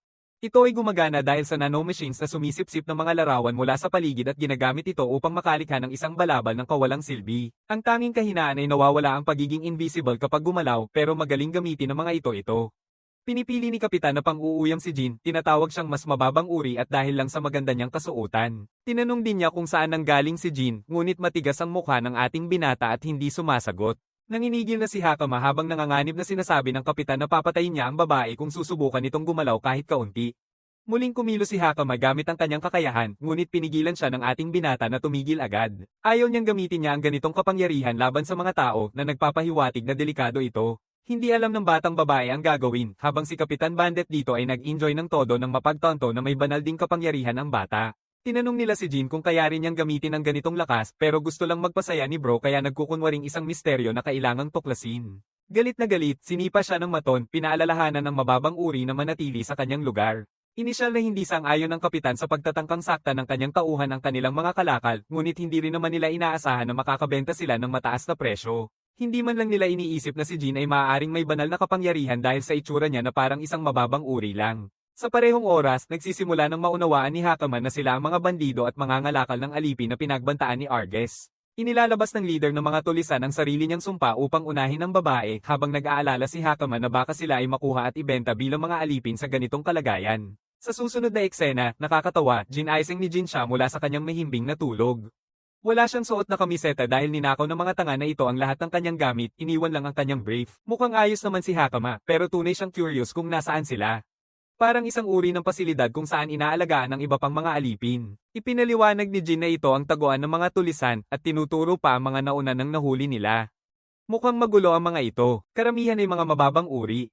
Isang malungkot na tanawin pero nakakatawa na mas interesado si Hakama kung bakit nakalantad ng ganito ang dibdib ng lalaking ito. Ipinaliwanag ni Jin na kinuha nila ang lahat sa kanya dahil sa kakaibang itsura niya pero hanga siya kung gaano kakumpiyansa ang lalaking ito kahit walang suot. Sa tingin niya, ito ang pinakakomportableng itsura ni Jin pero bukod dito, curious siya kung bakit hindi siya nakipaglaban noon at doon. Gamit ang kanyang makapangyarihang kapangyarihan, kaya niyang pawiin sila sa isang iglap. Bago pa siya makasagot, pinapante si Poir sa loob ng kwarto para sa almusal. Nang makita niyang gising na sila, inalok niya sila ng pagkain. Pissed off si Hakama, pero hindi talaga alintana ni Poir kung galit siya sa kanya o hindi, dahil wala naman siyang inaasahang mapapatawad siya. Naiinis ang dalisay na babae pero ginulat ni Jin si Blue Hair sa pagtawag sa kanya ng mabait. Nakakagulat ito para sa peking biktima, ngunit sa totoo lang, ibinabahagi ni Jin na ang masasamang tao ay hindi man lang iniisip kung galit sila sa kanila o kung karapat-dapat silang patawarin. Ang pag-iisip ni Poir tungkol sa mga bagay na ito ay sapat na upang ipakita na siya ay mabait. Sa kabila nito, tapos na ang lalaki sa suot na brief sa paglalaro ng yoga at magpupunta na sa totoong usapin. Hinawakan niya ang mga bakal na parang si Tia Ira, literal na binabali ang mga ito para makalabas at si Poir ay nagtataka sa kanyang nakita. Sa totoo lang, matagal nang naghihintay si Jin sa kanya para sa isang pribadong usapan. Nalilito ang asul na buhok kung bakit, ngunit ramdam na ni Jin na pinipilit siyang magtrabaho dahil may isang taong mahal niya ang nakapiit dito sa isang lugar. Natakot si Poir na sobrang tumpak ng hula nitong lalaki. Pinagaling pa niya ang mga sugat niya, binibigyang diin na ang tanging dahilan kung bakit siya napaniwala ay dahil alam niyang totoo ang mga sugat ng babae. Hindi talaga pinapahirapan ng mga kriminal ang kanilang sariling kasamahan hanggang sa malapit ng mamatay. Kaya agad niyang nalaman na pinipilit si Poir na magtrabaho sa pamamagitan ng pananakot. Ang mga salita ni Jin ay nagdulot sa kanya ng matinding guilt na nagbigay sa kanya ng pagkakataong ibahagi na ang maliit niyang kapatid ay naaresto na ng 6 na walang kwentang tao na ito. Palagi nilang pinapangambahan na ibebenta nila ang batang lalaki sa labas ng bansa kung susubukan niyang tumanggi na hindi na niya muling makikita pa ang kanyang kapatid. Poir napapaiyak, bumagsak na parang wala ng lakas kahit ang mga magulang niya ay pinaslang na ng mga hayop na ito kaya ang tanging natira ay ang kapatid niya. Ang marinig lang ang kanyang kwento ay sapat na para magalit ng sobra ang lalaking ito. Nasa tunay na galit si Jin at sa wakas na intindihan ni Hakama kung bakit niya hinayaan ang sarili niyang mahuli ng ganoon. Laging niyang layunin na iligtas ang mga tao na ito pero alam din niyang matigas ang ulo at nakakainis ang mga kontrabida. Kahit isang tao lang ang makaligtas, magdudulot ito ng kaguluhan balang araw dahil muling makakabangon ang kanilang kapangyarihan at muling gagawa ng gulo. Sa madaling salita, gusto ni Bro na durugin ang mga ipis na ito ng sabay-sabay at sinimulan niya sa pamamagitan ng pagtulak sa likod nitong mabalahibong ito. Ngayon na bukas na ang daan, balak ni Gojo Satoru na durugin ang mga mababang uri na ito. Si Jin ay mas nakakaunawa sa isipan ng mga kontrabida kaysa sa sinuman at nauunawaan natin ito nang bumalik tayo 100 milyong taon sa nakaraan nang ang sibilisasyong tao ay nasa rurok ng teknolohiya. Noon, ang bata ay pinagsasawaan at walang anuman. Ang una niyang naisip ay hanggan ng katarungan sa mundo, ngunit kasabay nito ay isang mas nakakatakot na pagninilay. Anumang mundo na nangangailangan ng katarungan ay puno rin ng napakaraming masasamang tao. Mga taong gustong hulihin siya, halimbawa, ang pamumuhay ng ordinaryo ay karapat-dapat ipagmalaki, ngunit sa kalikasan na kanyang kinalakhan, hindi kailanman naranasan ng batang lalaki ang kapayapaan na kanyang minimithi. Kaya kapag tungkol sa mga taong nagsubok na guluhin siya, literal na pinukol ni Jin ang kapangyarihan niya, binabasag ang mga buto at winawasak sila sa paglipas ng mga taon. Pinatay niya ang masasamang tao sa bawat lugar na pinuntahan niya, tuloy-tuloy na nilusaw ang mga Samaire sa kapayapaan ng mundo. Hanggang isang araw, may isang lalaking lumapit sa kanya, nagmumungkahi ng ibang opinyon. Akala niya si Jin ay ipinanganak sa maling mundo, at iyon ang nagdadala sa atin pabalik sa kasalukuyan. Ang batang lalaki ay naglalakad na parang Chad upang harapin ang mga talunan sa harap niya, matapos sirain ang mga bangkay sa paligid. Pare ay gustong pataasin ang bilang ng kanyang mga napatay, at sa pagtangging sumagot sa kahit anong tanong, itinapon niya ang isa sa kanilang mga kasama sa mga tauhan sa harap. Nang mahuli nila ang lalaki, sumugod ang ating binata gamit ang isang mabilis na sipa at pinatay ang isa pa. Naiiwan ng kaibigan niya na nababahala dahil si Jin ay pinapadala lang ang lalaking ito na may hukay sa pader na para bang isang dambuhalang halimaw na hindi alam kung kailan titigil. Natakot, tinangka niyang tumakbo ngunit walang silbi. Tanging ang kanyang mga pahirap na sigaw ang naririnig sa mga nakakulong sa mas mababang antas. Naiintindihan ni Poir na nagmumula ang sigaw na ito sa iba. Totoo nang nagsisimula siyang magtaka kung sino ba talaga si Jin. Hakaman na walang pakialam ay ipinapakita na ang lalaking ito ay isang naglalakad na Diyos at wala silang dapat ikabahala dahil siya na ang bahala sa lahat. Sa ngayon, kailangan nilang sundin ang kanyang mga tagubili na lumabas, ngunit nakakatakot para kay Poir na malapit nang mailigtas sila. Hindi madaling talunin ng leader ng mga tulisan kahit nataglay niya ang talento sa makapangyarihang banal na mahika. Sa laban ng lakas, mahirap isipin na may makakatalo sa taong iyon. Ngunit habang iniisip ni Poir ang mga walang kwentang bagay na iyon, nakatayo na ang lalaki na nanginginig sa kanyang mga tuhod. Humihingi ang boss kay Jin na tumigil, nag-aalok ng pera at pati mga alipin. By the way, ang kapatid ni Poir ay nakakulong sa kwartong ito. Nasa Syra ang loob ni Jin sa mismong mungkahi na ialok sa kanya ang mga alipin. Pinapatay niya ang isa pang tao sa harap ng boss habang tinatanong ng leader ng tulisan kung ano ang nangyayari. Kahit ang kanyang mga espiritu ay hindi ma-activate sa harap ng banal na abs ng lalaking ito, ibig sabihin, ang mga kapangyarihan. Pero higit pa roon, ang misteryo kung bakit nagkaroon si Jin ng ganitong lakas. Nakakatawa, tinatawag ng batang ito ang clown na ito na kalahating tapos na kontrabida dahil ang mga totoong kontrabida ay may lakas ng loob na tumakbo kapag nalaman nilang talo na sila. Pero ang pinuno ng mga tulisan at ang kanyang mga tauhan ay mga aroganteng bastos na nagmamalaki sa sarili, iniisip na baka kaya nilang manalo. Pero nang makita nilang malapit na silang matalo, nagsusumamo na sila. Sa totoo lang, nakakataba ng puso ang pagbibigay ng payo ng ating binata, kaya tumakbo na ang bandit leader. Diretso siyang pumunta sa elevator para hilahin ang lever, inilalabas ang isang lihim na armas na kanilang inilibing bilang isang halimaw. Nagulat si Jin nang makita ang isang sirang nilalang na nasa kanilang kontrol. Isang makapangyarihang hayop na nakuha para sa isang marangal na tao. Ang nakakaalarma sa akin ay kung bakit hindi pa nakalabas agad si Purple Arnold Schwarzenegger dito. Masaya ang pinuno ng mga tulisan na hamanin si Jin, nangakong gagawin nitong gulo ang lahat habang ang nilalang ay umaatungal ng sigaw ng laban. Ang unang atake ay ginawa ng bulok na halimaw na sumugod para saktan si Jin. Naipagtanggol ito na nagbigay sa atin ng tanawin ng malaking lalaking iyon sa proseso. Hindi makapagsalita ang pinuno ng tulisan sa lakas ng puwet ni Jin. Ibig kong sabihin, sa lakas ng kanyang mga kalamnan. Samantala, ibinabahagi ni Jin na ipinanganak siya na may superhuman na katawan na may mga hibla ng kalamnan na mas mataas ng ilang order kumpara sa karaniwang tao. Ngayon na siya na ang susunod na tatama, binabato niya ang nilalang pabalik bago nangakong lalabas pa ang kanyang lakas. Sumabog si Bro ng isang kamehameha na parang si Goku o kung ano paman, pinaputol ang halimaw ng buo sa isang saksak. Lahat ng ingay na iyan at bumalik na ang leader ng tulisan sa kanyang kinatatayuan, nakaluhod na naman. Tinitigan siya ni Jin, nagtatanong kung ano ang susunod na gagawin ng kawawang walang hiya. Ngayon na wala na siyang ibang magagawa, sinusubukan ni Bro na magpanggap na hindi mapipigilan, humihingi ng awa. Pero tinatanggihan ng aking dakilang hari na may puting buhok ang anumang pagkakataon ng awa sa pamamagitan ng isang sipa sa mukha niya. Matapos maresolba ang usapin, binalik niya ang kanyang suot na panghuhugas ng aura at humingi na ng paumanhin sa mga bata ng maaga sa paghihintay. Una, nais ni Bro na suriin ang mga dokumento upang makakalap ng direktang ebidensya ng kanilang mga krimen. Binubuksan niya ang drawer at nakakatukso ang isang set ng mga tala. Isang sulyap lang sa mga ito ay maaaring magpaniwala sa iyo na nakuha ng lalaking ito ang swerte. Pero hindi, talagang wala siyang ideya kung ano ang binabasa niya ngayon. Hindi pamilyar sa kanya ang wika, kaya masyadong seryoso siya para humingi ng tulong kay Hakama. Kahit na noon, hindi pa rin maipaliwanag ni Jin kung bakit ginagamit ng mga tulisan ang corrupt. Upang mapatunayan ang kanyang hinala, sinisiyasat niya ang punit-punit na labi ng halimaw na kanyang natalo. Sa ganitong paraan, maaari niyang ma-access ang mga kamera ng mga nanomachine sa paligid na nakalutang sa silid. Nais ni Jin na tingnan ang mga record noong nakaraang linggo at natuklasan niya ang isang footage na pabor sa kanya. Malamang na isang marangal na tao ang dumating sa kanila kasama ang halimaw at tumangging ipaliwanag ang kanyang layunin sa nilalang. Sa halip, iniwan niya sa kanila ang isang munting piraso, binigyang diin ng mapaninlang na kontrabida na malapit nang bumagsak ang bansa. Iniisip ni Jin ang detalye na ito para sa susunod habang ang eksena ay pumupunta sa mga batang nakatakas sa pagkakaisa. Nagsasama muli si Puar at ang kanyang maliit na kapatid. Nagyakap ang dalawa ng mahigpit, ramdam nilang ligtas sila at walang malubhang nasaktan. Lumiko siya at tinawag si Jin na parang Diyos, nagpapasalamat sa lahat ng kanyang pagsisikap habang tumanggi si Bro na tanggapin ang pangalan. Maliban dyan, interesado rin siya sa mga taong naka-red na uniforme na kasalukuyang kumukumpiska sa mga bandido. Mukhang mga kawani ng guild sila. Sa katunayan, ang taong may maringal na buhok at balbas na nakatayo malapit sa kanila ay ang pangkalahatang leader ng kanilang lungsod. Ang parehong lalaki ay naakit kay Jin at lumapit upang itanong kung siya ay konektado sa insidente. Pinagtitibay ng ating binata ang kanyang ambag, hinihiling kay Padrak na magpakilala ng formal bilang guild master at pasalamatan siya sa kanyang mga pagsisikap. Tumingin siya sa lalaki na bigla kung paano nagawang talunin ng isang tao ang napakaraming tao nang hindi tinatamaan kahit isang beses. Sa kabila ng itsura ng isang mas mababang uri, alam ni Padrak na hindi ito pwedeng pagtawanan. Ibinahagi ng Guildmaster na nagdulot ang insidente ng malaking pinsala, humihiling ng mga utos na puksain ng mga tulisan sa pinakamataas na antas kailanman. Nagtataka si Jin dahil iniisip niya na gagawin ng kahit anong lord ang lahat para maaresto ang mga tulisan. Nakangiti ang Guildmaster, sinasabing kahit ang lord ay walang ganoong kalawak na kapangyarihan.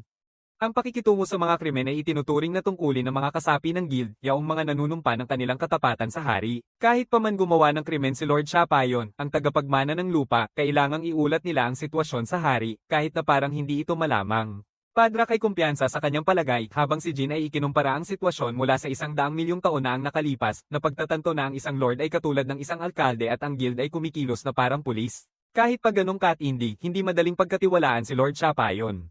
Nagpasya si Jin na isuko ang lahat ng dokumentong nakuha niya mula sa mga bandido, nagtatanong kung maaari ba itong makatulong sa guild. Binabasa ng leader ng guild ang isa sa mga ito, at napagtanto na ito ay isang tamang listahan ng mga nakipagpalitan sa mga bandido. Salamat sa listahang ito, madali nilang mahuhuli ang buong grupo. Nagtataka, tinanong ni Jin kung kasama rin sa listahan ang pangalan ng Panginoon ng lungsod, ngunit sa kahangahangang paraan, wala sa listahan ang pangalan ni Lord Chapayon, na nagpapakita na siya ay isang matalinong kontrabida na nagtatago ng kanyang mga bakas. Sa ngayon, hindi magagawa ni Jin ang marami tungkol sa sitwasyon. Natulungan na niyang palayain ang mga alipin, kaya nais niyang malaman kung ano ang mangyayari sa kanila ngayon. Tinitiyak ng Guildmaster na sasagutin nila ang responsibilidad na maibalik sila sa kanilang bahay ng ligtas kung nakapag-file na ng ulat tungkol sa pagkawala nila. Ngunit para sa mga walang ganitong bagay, sa kasamaang palad, wala silang mapuntahan. Masama ang sistema dahil ayaw nitong isaalang-alang ang mga kaso tulad ni Napor at Nino na nawala ang magulang, kaya humihingi si Jin ng isang silungan para mapanatili sila roon.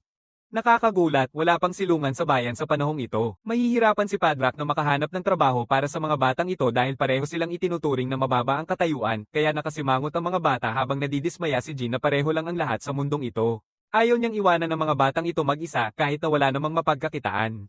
Biglang pumasok sa isip niya ang isang ideya, kaya tinanong niya sila kung handa silang magtrabaho kung may pagkakataon. Pumayag si Por at nais niyang subukan na nagpaalala kay Jin tungkol sa gintong knight na si Arges na minsang nag-alok na tulungan sila kung kinakailangan. Sa susunod na eksena, nasa kabisera ng hari, Kermo siya, tayo upang bisitahin si Arges. Nang pauwi na ang banal na kawal, bigla siyang nakaramdam ng malamig na pakiramdam na walang dahilan.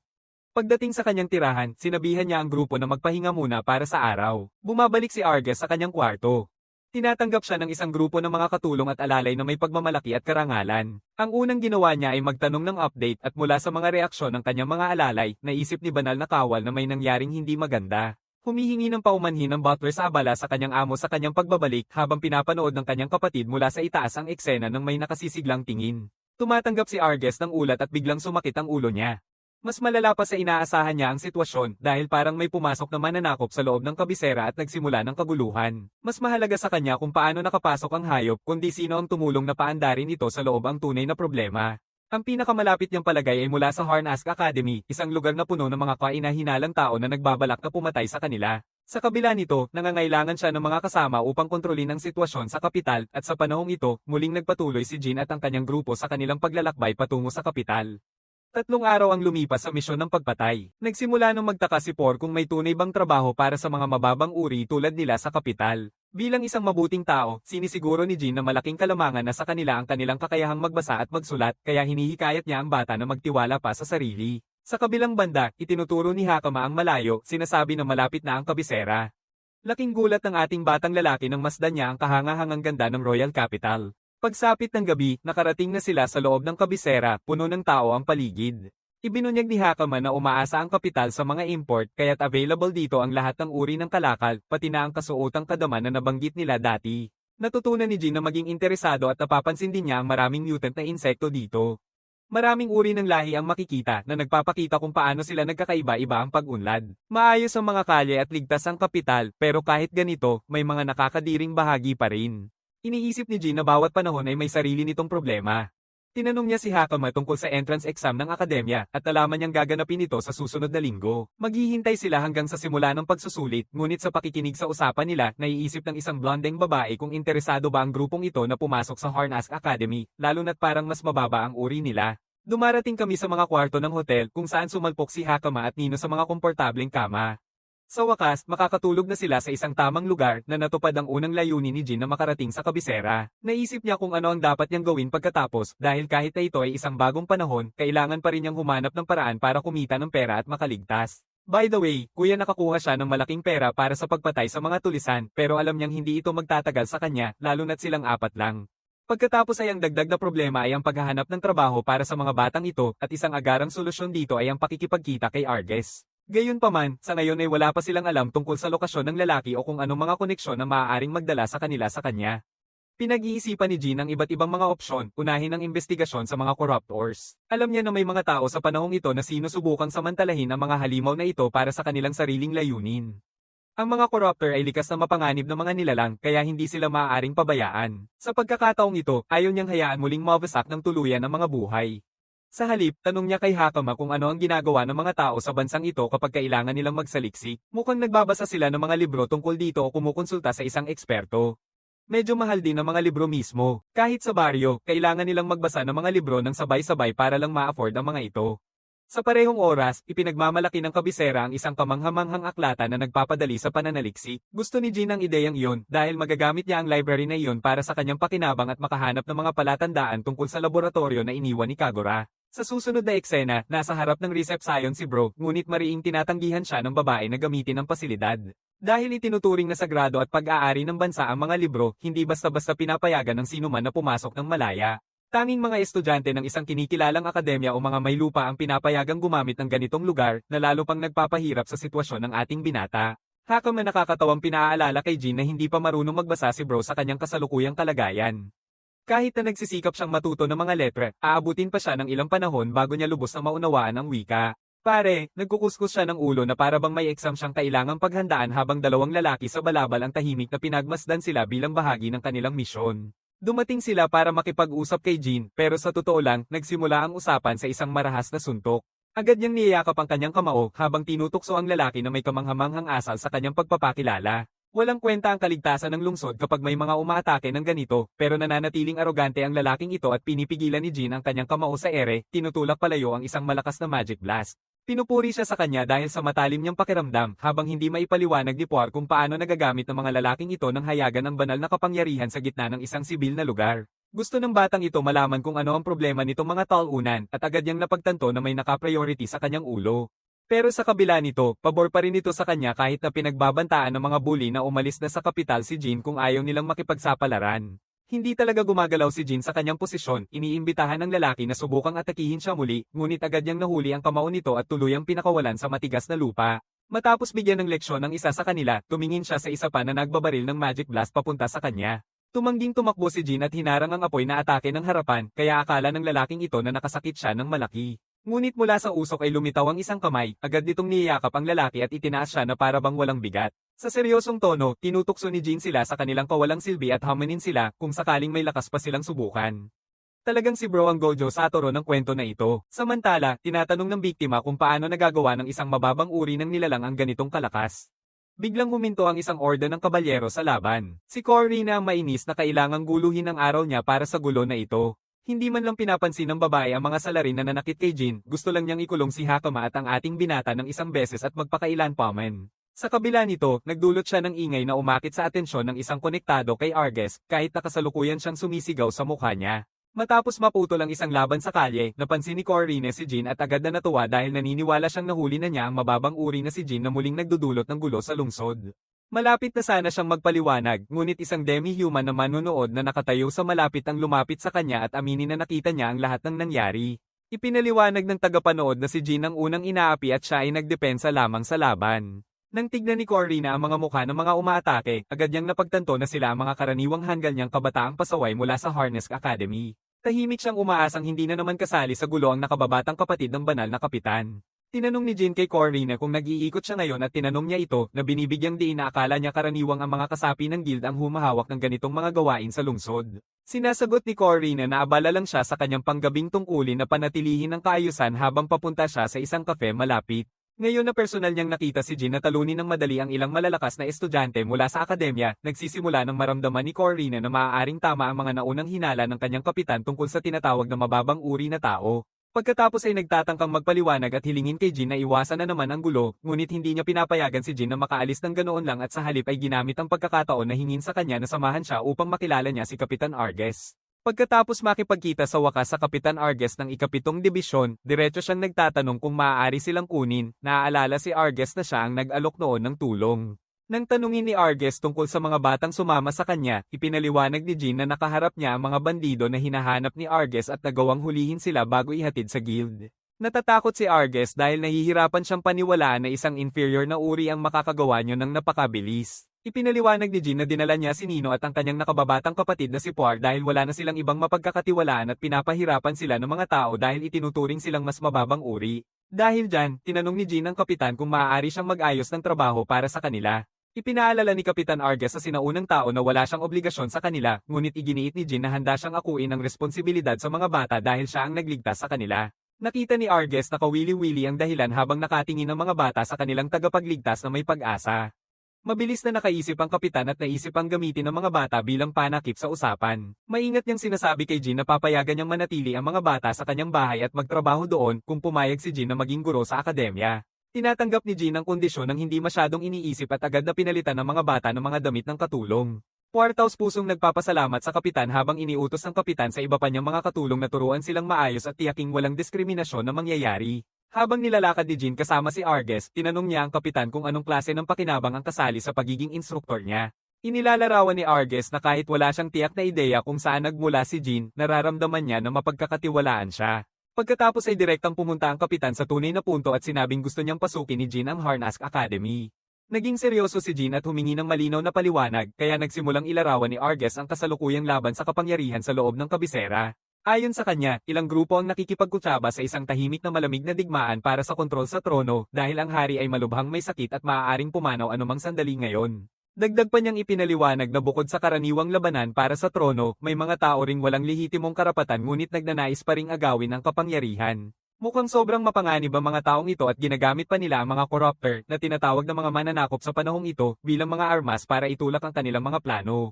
Naalala ni Jin si Lord Shapayon at nagsimulang maunawaan na maaaring may mas nakababahala pang mga tao kaysa sa kanya. Sabi ng kapitan na nais niyang ilantad ang mga taong ito at matukoy ang kanilang nakatagong base at ang pinakamatinding pinaghihinalaan niya ngayon ay ang Akademya ng Harnask. Pagkatapos ay kumatok si Arges sa pintuan at ipinakilala si Jin sa kanyang nakababatang kapatid na si Miria Alten.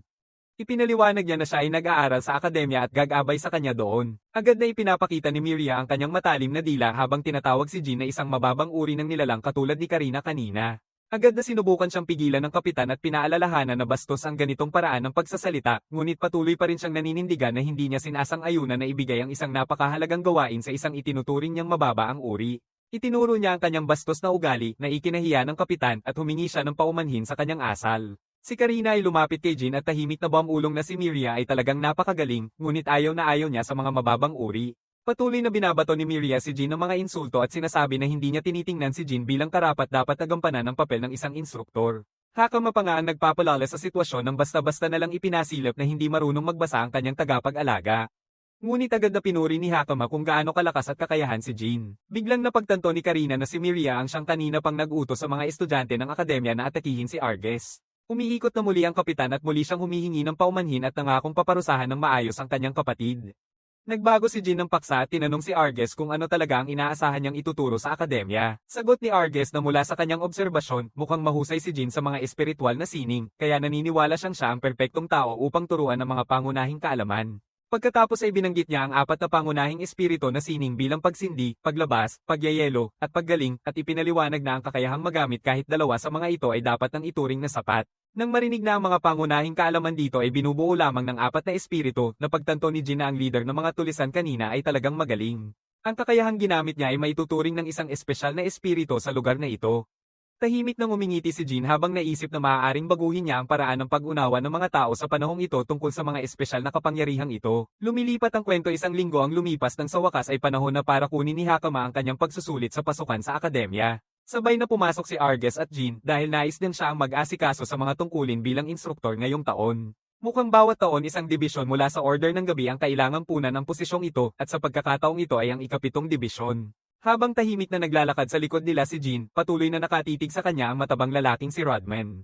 Sa huli, nakarating sila sa opisina ng punong guro at magalang na bumati si Arges. Ngumiti ang punong guro nang makita ang dating mag-aaral na nagtatagumpay sa Night Order. Pagkatapos ay binanggit niya ang patuloy na laban ng mga paksayon sa loob ng bansa at biglang nagsimulang kritisin si Jin, sinasabi sa kapitan na hindi niya dapat binabalewala ang akademya at magpapadala ng isang mababang uri upang hawakan ng isang napakahalagang tungkulin. Marihing iginiit ng kapitan na mas kaya ni Jin kaysa sa sino man sa kanyang dibisyon.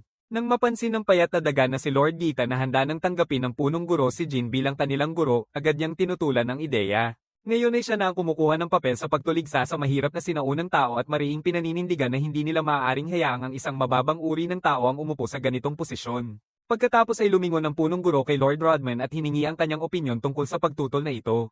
Ang matabang lalaki ay kusang sumasang ayon sa alalahanin, ngunit pagkatapos ay naglalahad ng isang praktikal na argumento tungkol sa posibleng backlash mula sa mga estudyante at iba pang guro. Pagkatapos ay sumali na rin ng punong guro sa protesta at inamin na pareho silang may parehong alalahanin. Naisip ni Jin na pinag-uusapan siya nang hindi siya kasali, kaya umakyat siya at ipinaglaban ang sarili bago magalang na bumati sa kanila.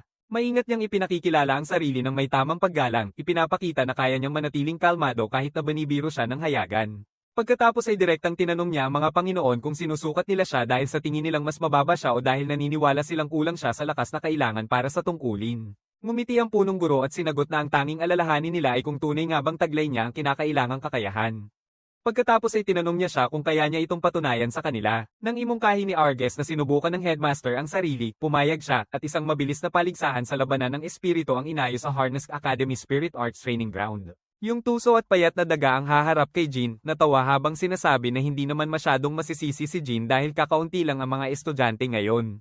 Pagkatapos ay ipinaliwanag ng punong guro ang mga patakaran at nilinaw na maaari lamang silang maglaban gamit ang espiritu na sining dahil yun ang eksaktong inaasahan niyang ituturo ng kanilang bagong guro sa akademya. Ilan sa mga estudyante ang nagtipon-tipon para panoorin ang laban, kabilang na si Miriam na nakatayo sa gitna ng mga manonood. Masaya siya dahil ito ang kauna-unahang pagkakataon na makikita niya mismo ang payat na daga na makipaglaban. Alam na ni Jin kung paano ito magtatapos, ngunit tahimik siyang humihinga at hinahayaan ng instituto na makita ang kanyang lakas.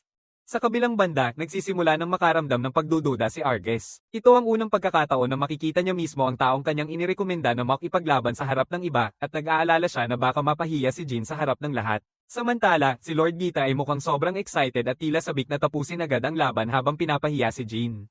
Agad niyang sinasabi na siya ang gagamit ng unang galaw at agad na nagpapalipad ng malaking bola ng apoy na naniniwala siyang sapat na upang talunin si Jin sa isang suntok. Maingat na umiwas si Jin sa atake ng madali habang nananatiling kumpiyansa ang payat na daga na mananalo siya sa paligsahan na ito at mapapatunayan na mali ang hukom tungkol sa kanyang palagay. Pagkatapos ay sinundan niya ito ng kanyang pangunahing atake na tinatawag na kidlat na sibat habang si Jin ay patuloy na umiwas sa bawat suntok at unti-unting nakakainis sa kanya. Habang naniniwala ang payat na daga na ang kaya lang gawin ni Jin ay tumakbo palayo, tahimik na humihingalo si Jin at naisip na ang ganitong uri ng kapangyarihan ay hindi kailanman nararapat gamitin laban sa tao. Pero dahil wala nang ibang pagpipilian, sa wakas ay nagpasya si Jin na ipakita ang kanyang kakayahan at sadyang ilantad ang isang kakaibang espiritu art. Gumagamit siya ng atake na may kontrol sa grabidad at pinipilit si Lord Gita, ang payat na daga, na bumagsak sa lupa, pinipilit siyang manatili doon at malinaw na walang pagkakataon siya, at ang kanyang kayabangan ay walang kwenta sa huli. Pareho silang nagulat ang punong guro at si Lord Rodman na mataba sa kanilang nasaksihan. Kahit si Argus at ang kanyang kapatid na si Miria ay nakatayo roon na nakabuka ang bibig matapos makita ang isang malinaw na pagpapakita ng lakas na hindi pa nila nasaksihan noon. Kapag tinanong kung ano ang nangyari, mahinawang ipinaliwanag ni Jin na basta na lang niyang minaniobra ang grabidad sa paligid ni Lord Gita. Nang marinig niya na sinasabi ng mga tao na hindi pa nila nakita ang ganito, tahimik nang umingiti si Jin habang naiintindihan kung gaano karaming aral ang maaaring matutunan ng mga estudyante at guro sa akademya. Si Lord Gita ay nagngangalit ang ngipin sa inis habang nakahandusay sa lupa, mukhang lubhang miserable. Sa labis na awa sa matandang nakakalbo, sa wakas ay pinakawala ng ating bayani ang presyon ng grabitasyon na nakapigil sa kanya.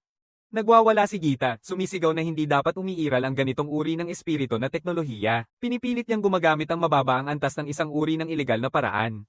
Tahimik na nakatayo ang ating binata at tinatanggap ang pambabastos ng walang reklamo habang ang matanda ay sumisigaw sa kanyang mukha na parang isang Karen. Nang mapanood ang palitan, mahinahon na nagpasya ang punong guro. Natuwa rin ang mga estudyanteng nakapaligid. Si Miria partikular na hindi makapaniwala kung paano niya nakakontrol ang sobrang lakas ng Diyos. Karaniwan, ang mga mababa ang antas ay halos wala niyan. Nagsusumamong ang kanyang kuryosidad at determinadong alamin kung sino talaga si Jin. Lumilipat ang eksena sa seremonya ng pagtanggap isang linggo ang lumipas. Doon, inihahayag ng punong guro na ang Harness Academy ay itinatag upang sanayin ng mga mandirigmang kayang puksain ng mga banta ng pagsalakay. Sino mang masyadong mahina upang makasabay ay walang lugar sa loob nito. Gayunpaman, ang mga magtatagumpay ay halos sigurado ng magkakaroon ng kinabukasan na puno ng katayuan at impluensya. Tinitingnan mula sa itaas, ilang demi-human na nakatayo malapit kay Miria ang nagulat sa dami ng mga bagong solta. Marami sa kanila ay hindi pa nagmula sa mga pamilyang may angkan. Isang demi-humans na leon na nagngangalang Reyes ang bumati kay Miria nang walang pakialam. Binanggit niya na hindi inaasahan na makikita siyang personal na dumalo sa seremonya ng pagtanggap. Habang nag-uusap, bigla niyang napansin ang isang inferior na nakaupo sa tabi ng mga guro at halos mapahawak sa kanyang lalamunan. Nawalan siya ng kontrol nang ipahayag ni Miria na ang inferior ay ang kanilang bagong guro. Tinanong niya si Reyes tungkol sa kanyang tapat na unang impresyon batay lamang sa itsura. Kapag sinabi niya ng diretso na siya ay isang karaniwang walang kwentang tao na walang asawa at walang buhay, inamin niya na yun din ang una niyang paghuhusga. Naramdaman ng maraming titig na nakatutok sa kanya, agad na naisip ni Jin na hindi niya maaaring simulan ng pagsisiyasat sa akademya ng sobrang bukas agad mula sa unang araw. Bago ang lahat, kailangan niyang baguhin ang imahe niya mula sa isang walang kwentang inferior tungo sa isang mas neutral at hindi nakakatakot. Sa ngayon, pakiramdam niya ay may malaking target na nakapinta sa likod niya. Matapos ang seremonya, oras na para sa kanyang unang klase. Samantala, tinipon ni Gita ang mga nakatatandang estudyante at inanunsyo na opisyal nang nagsimula muli ang mga regular na klase. Diretsahang binyantaan niya silang huwag magpapahuli sa mga promising na bagong talento na sumali ngayong taon. Sa kabila nito, galit niyang tinatanong kung bakit karamihan sa klase ay wala. Ngumingiti ang matanda sa loob, alam na marami sa kanila ang mas gugustuhin pang mamatay kaysa umupo sa isang aralin na itinuturo ng isang hindi karapat-dapat. Pati yung matabang na daga ay nagsumikap pang ipaalam na si Jin ang magtuturo ngayong araw, pero hindi naman halata na nababahala ang ating propesor. Matatag siyang nakatayo sa podium at ipinakikilala ang sarili bilang bagong guro ng mga teknik sa espiritu. Walang pag-aatubili, walang hiya-hiyang tinanong ni Reyes kung talagang kaya niya ang magturo sa pinaka-elite na klase sa akademya. Sagot ng ating binata na may kalmadong ngiti, malalaman din nila ito sa lalong madaling panahon. Sinasabi pa niya sa demi-human na Leon na malaya siyang umalis kung hindi siya karapat-dapat sa klase. Pagkatapos nito, agad niyang inilalahad ang isang patakaran. Sinasabihan niya ang kanyang mga estudyante na hindi nila kailanman dapat gamitin ang banal na kapangyarihan laban sa mga tao sa kahit anong sitwasyon. Upang linawin ang kanyang dahilan, ipinaliwanag niya na ang banal na kapangyarihan ay dinisenyo upang pigilan ang kakayahan sa pag-recover ng mga hadlang. Gayunpaman, normal na nakaka-recover ang mga tao pagkatapos masaktan na nagbubunyag na ang tunay nitong layunin ay palaging alisin ang mga mananakop. Nung marinig yun, may isang maingay sa likod ang nagsalita ng masama, sinasabing mahina siya dahil daw wala siyang banal na kapangyarihan. Sinasabi ng batang pasaway na may karapatan siyang gamitin ang kanyang lakas kahit paano niya gusto. Medyo naiinis, inimbitahan ni Gurujin siya na subukan kung talagang ganoon siya kaina tulad ng sinasabi. Nasa gitna ng klase, sinabihan niya ang estudyante na gamitin ang pinakamalakas niyang atake. Mapagmataas na ngiti ang ipinakita ng bata, sinasabing hindi na siya babalik sa klase kung sakaling ma-scratch lang siya ng professor. Sa pagkakataon, nilikha niya ang isang kidlat na sibat na kumikislap ng enerhiya. Kahit si Gita ay napasinghap, nag-aalala na baka hindi makaligtas ang silid-aralan sa ganitong mapanganib na atake. Walang pag-aatubili, itinulak ng estudyante ang sibat ng diretso kay Jin, nagpasabog ng malaking ulap ng alikabok sa buong silid. Akala ng lahat na nawasak na ang mahina, ngunit biglang may isang tibak na lumabas mula sa usok at sumalpok sa pader sa likod niya, halos hindi tumama sa kanyang pangit na mukha. Tahimik na sinasabi ni Jin na kung totoong hangad niyang tapusin siya, maaaring siyang tinusok ng buong buo ng espada. Kasabay niyon, ipinapasa niya ang kanyang unang aralin ngayong semestre. Huwag husgahan ng tao batay lang sa itsura. Tahimik na nanonood si Reyes, nag-iisip kung kwalipikado bang espiritual na sining ang teknik na iyon. Ipinaliwanag ni Professor Jin na tinatawag na mahina ang mga inferior dahil itinuturing silang mahina. Pagkatapos, bilang isang malinaw na mas mataas sa kanila, tinanong niya kung ano ang magiging tawag sa kanya. Ang kanyang aura ay sumisigla hanggang sa rurok habang sinasagot niya ang sarili niyang tanong. Iyon ang tawag niya, ay isang guro. Susunod, nagtuturo siya ng pangalawang aralin. Tinanong niya ang parehong bata kung alam niya ang mga pamantayan na kailangan upang maisagawa ang mga sining ng espiritu. Para bang ito ay pangkaraniwang kaalaman, sinasabi ng estudyante na nakasalalay ito sa malinaw na imahinasyon. Kung malinaw mong maiisip ang isang bagay, isa sa katuparan nito ng mga espiritu. Sang-ayon si Professor Jin na mahalaga ang imahinasyon, ngunit idinagdag niya na may isang mahalagang elemento na kanilang kulang. Ipinaliwanag niya na ang mga espiritu ay tumutugon sa iba't ibang wavelength at sila ang tunay na nag-uudyok sa kanilang mga kilos. May 8 pangunahing wavelength sa kabuuan. Kabilang dito ang pagsusunog, paglabas, paggaling, at pagyayelo na alam na ng karamihan. Ngunit, mayroon ding kontrol sa gravity, kontrol sa liwanag, kontrol sa atmosfera, at manipulasyon sa espasyo. Halos maputol ang hininga ni Lord Gita nang makita siyang gamitin ang lahat ng 8 wavelength nang walang pakialam-alam. Sa pagbubunyag na iyon, opisyal nang nagsimula ang kanyang unang tunay na lektura. Kinabukasan ng gabi, pinag-iisipan niya kung saan sisimulan ang kanyang investigasyon sa mga lihim ng akademya. Punong-puno ng mga estudyante ang bawat sulok ng campus. Pagkatapos ng palabas sa klase, siya ang pangunahing paksa ng usapan. Kung gusto niya ng sagot, kailangan niyang makapasok sa isang lugar na hindi pinapayagan sa mga estudyante. Sa kanyang daan, nakasalubong niya si Miria. Nang walang pag-aatubili, tahasang niyang tinanong ito kung sino talaga siya. Sumasagot siya sa tanong kung paano siya magiging iba sa tinatawag nilang mababa na palaging binabansagan sa kanya. Sang-ayon siya na may katwiran iyon kung hindi sa kakayahan niyang kontrolin ng walang kahirap-hirap ang lahat ng 8 espiritu na sining. Kahit ang karamihan sa mga demi-humano ay hindi kayang gawin yon. Ang batang lalaki ay nagbubunyi at sinabing hindi ito ganoong kasimple, inihahalin tulad ito sa paglipat ng mga tab sa pagitan ng iba't ibang wavelength. Siyempre, alam niya na mas komplikado ito sa practice kaysa sa tunog. Hiningi niya na ipagpatuloy nila ang usapan na ito sa isang pribadong lugar. Pagkatapos nilang mag-iisa, inuulit niya ang tanong tungkol sa kung sino siya. Sa pagkakataong ito, sinasabi niya na siya ay isang tao lamang na inilagay sa malamig na pagtulog sa ilalim ng Kadama Village ng ilang milyong taon.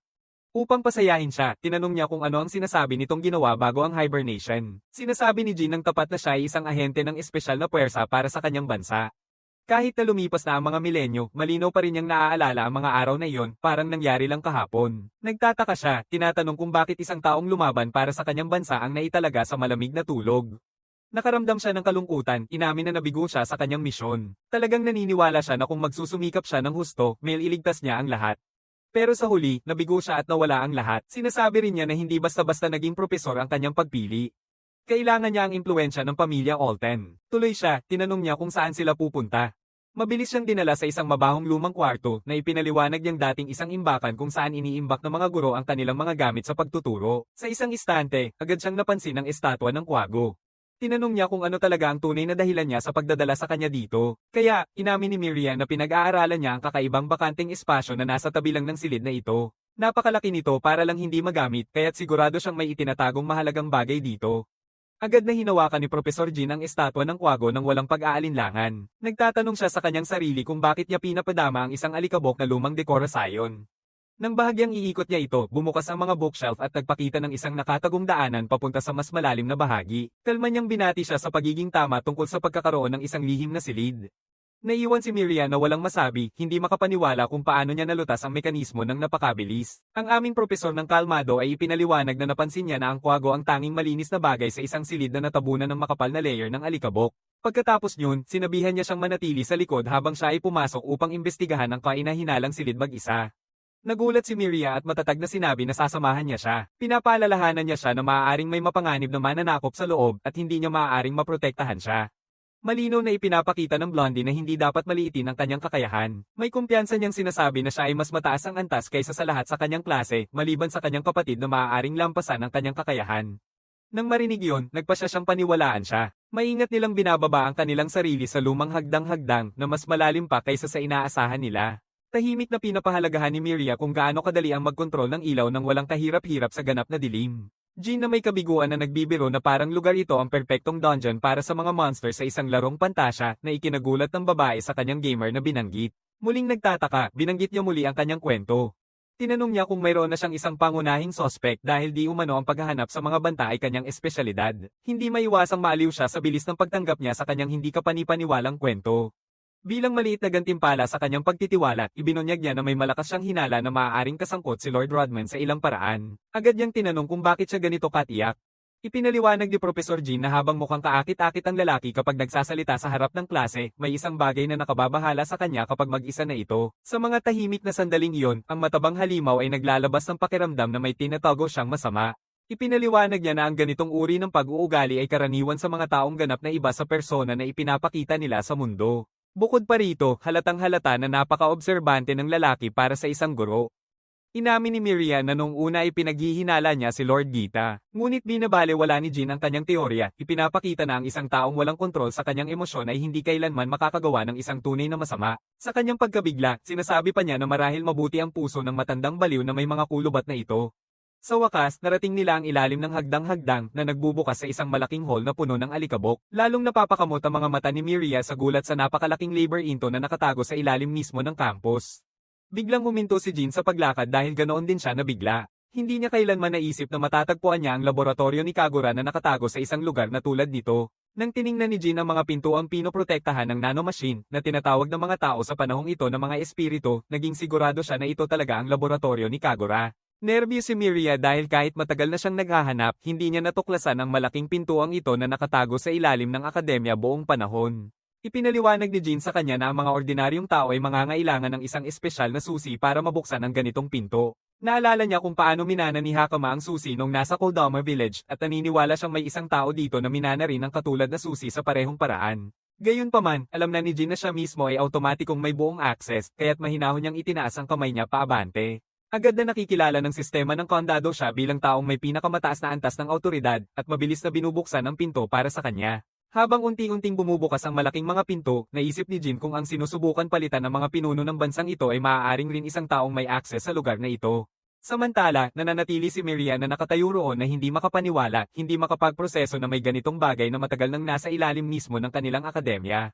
Tinanong niya si Jean kung talagang hindi niya kailangan ng susi at sagot ni Jean na espesyal ang mga sinaunang tao sa ganong bagay. Sa wakas, naniniwala si Miriam na maaaring totoo ang mga salita ni Jean at tahimik siyang sumusunod sa kanya papunta sa mas malalim na ilalim ng lupa patungo sa nakatagong laboratorio. Sa loob, natuklasan nila ang ilang corruptors na nakalok sa malalaking bakal na kulungan at kakaiba, nananatili silang kalmado nang walang ipinapakitang senyales na magwawala.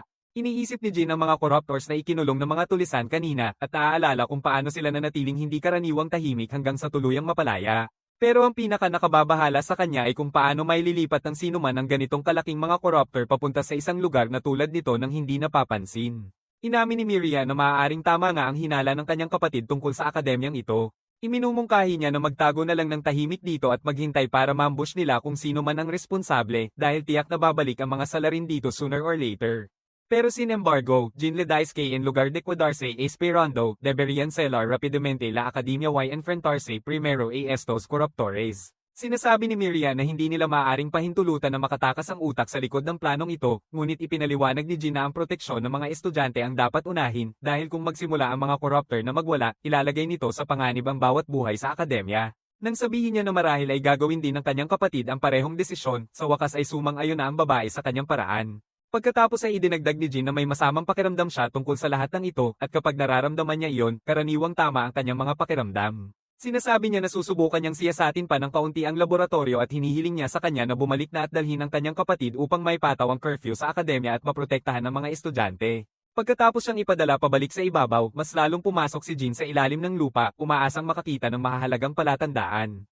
Samantala, sa ibabaw, pinagtatawanan ng payat na daga dahil natalo ito sa bagong guro. Sa kabila nito, tinatawag pa rin niyang mas mababang uri si Jean at sinisisi siya sa pagkasira ng kanyang reputasyon. Pagkatapos, nilapitan ng punong guro si Lord Gita at sinabihan ng payat na daga na tumigil na sa kakaibang galaw dahil nagsisimula ng hindi komportable ang mga estudyante. Naaapi siya sa harap ng publiko ng headmaster bago tanungin tungkol kay Lord Rodman na nawawala simula kaninang umaga. Nadaramdam ang headmaster ng pagkalito, ngunit mas lalong nag-alala siya nang mapansin ang madilim na ulap na bumubuo sa ibabaw ng akademya at nagtatanong kung ano ang nangyari. Samantala, nagmamadali si Miria papunta sa ibabaw, ngunit paglabas niya sa pintuan, nakaharap niya si Lord Rodman, ang matabang lalaking nawawala mula kaninang umaga, na ngayon may masamang ekspresyon na malinaw na nagsasabi na may masama siyang balak. Sa loob ng laboratorio, sinusuri ni Jean ang ilang kakaibang pulang portal na parang may buhay at kumikislap. Nagtataka siya kung buhay nga ba talaga ito at kung si Kagura ang lumikha nito. Pagkatapos ay natuklasan ni Jean ang mensaheng cube na iniwan ni Kagura kasama ang nanomachine injector. Inaasahan ng sinaunang tao na maglalaman ng kubo ng mga pahiwatig upang matulungan siyang maunawaan at maresolba ang kasalukuyang sitwasyon. Mabilis niyang pinapagana ang kubo at isang hologram ni Kagura ang lumitaw, nakangiti habang may hawak na kape. Inaasahan na ni Kagura na mararating na ni Jean ang pasilidad na ito bago ang iba dahil ito ang pinakamalapit sa lugar kung saan siya gising. Ipinaliwanag ng doktor na sa lab na ito ay nagde-develop siya ng isang aparato na hindi pa nagagawa ng tao kahit sa loob ng daan-daang milyong taon at isang maliit na bahagi ng lakas ng aparato ay nakatali sa injector para magamit ni Jean. Pinupuri niya ang sarili para sa tagumpay na ito bago tuluyang ihayag na ang nakakabighaning aparato na tinutukoy niya ay isang teleportation device talaga.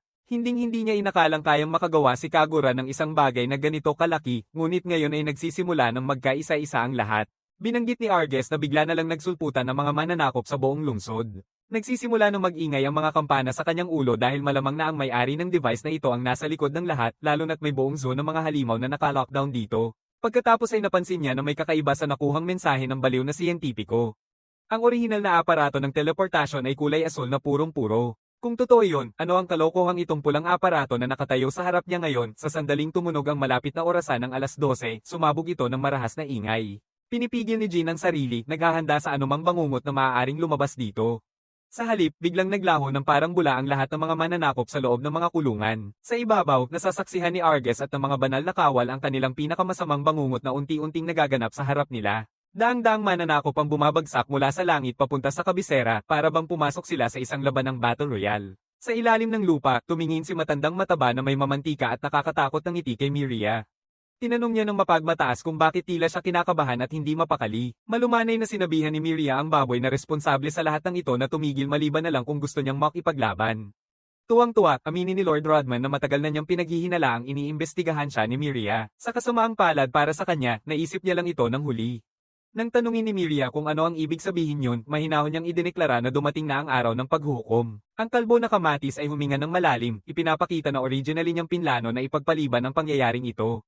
Ngunit pinilit siya ng dalawang daga na nag-iimbestiga sa kanyang laboratorio. Mas partikular, napagtanto niya na ang tunay na banta sa kanyang malaking plano ay si Jean. Bawat instinct sa kanyang tiyan ay nagbabala na ang bagong instruktor ang magiging pinakamalaking problema na may isip, katulad ng kapatid ni Miria.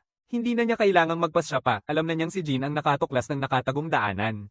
Dahil sa tingin niya ay nasayang na ang oras sa pakikipag-usap na pagpasyahan niyang pinakamahusay na puksain ng lahat ng saksi dito mismo. Halos mapatawa si Miria sa ideya na kaya siyang talunin ni Rodman. Isang nakakatakot na demonyong ngisi ang kumalat sa mukha ni Rodman habang ipinagmamalaki niya ang di masukat na lakas na kanyang nakalap. Ang hindi niya alam ay may isang batang babae na tahimik na umaakyat sa kanyang likuran na may isang kaldero na mas malaki kaysa sa kanyang ulo. Nangangatal si Miria sa nerbiyos, nag-aalangan sa takot sa babae at pagdududa kung talaga bang magtatagumpay ang nakakatawang planong ito. Walang pag-aatubili, hinampas ni Hakama ng buong lakas ang ulo ng matabang gago na puno ng taba. Nagugulat na tinitigan siya ni Miria at gustong malaman kung paano niya nahanap ang lugar na ito. Mabilis na ipinaliwanag ni Hakama na naghahanap siya kay Jean. May ganap na kaguluhan sa labas at hindi magiging posible na mailigtas ang lahat ng walang kanilang tagapag-alaga. Sa daan, nakasalubong niya ang isa pang bagong estudyante na si Kudo. Binanggit ng babae na pumasok ang kanilang propesor sa silid ng imbakan kamakailan lang.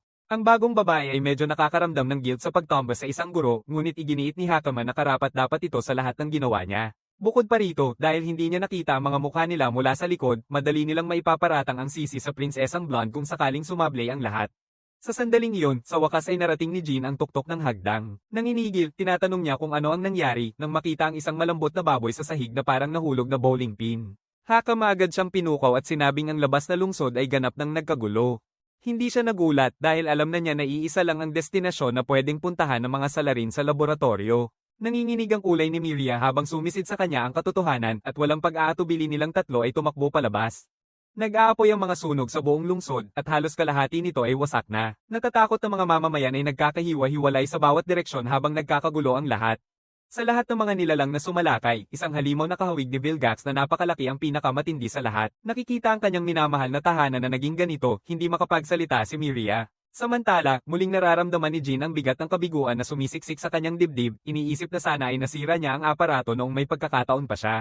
Binabalik siya ni Hakama sa realidad. Itinuturo niya ang dambuhalang halimaw na may mga tentacle na nagsasagawa ng isang mapanirang atake na nakatutok direkta sa palasyo. Determinado na mapatawad ang kanyang pagkakamali, ginamit ni Jean ang iniksyon na iniwan ni Kagura para sa kanya. Pagkatapos nitong gamitin, nakakuha siya ng mas banayad na bersyon ng teleportasyon. Ipinaliwanag ng baliw na siyentipiko na ang mga nanomachine ay nag-iimbak lamang ng sapat na enerhiya para ito ay ma-activate isang beses bawat 24 na oras. Bukod pa rito, ang sakop nito ay sinasabing limitado sa maikling distansya sa linya ng paningin ng gumagamit. Ngunit, ang mga limitasyong iyon ay para lamang sa mga ordinaryong gumagamit, at si Jean ay hindi pangkaraniwan. Ang isang katulad niya ay halos makakapag-teleport hanggat kaya ng kanyang mga mata na makita. Walang pag-aatubili, bigla siyang nawala at muling lumitaw sa harap ng malaking laser bago pa ito tumama sa kaharian.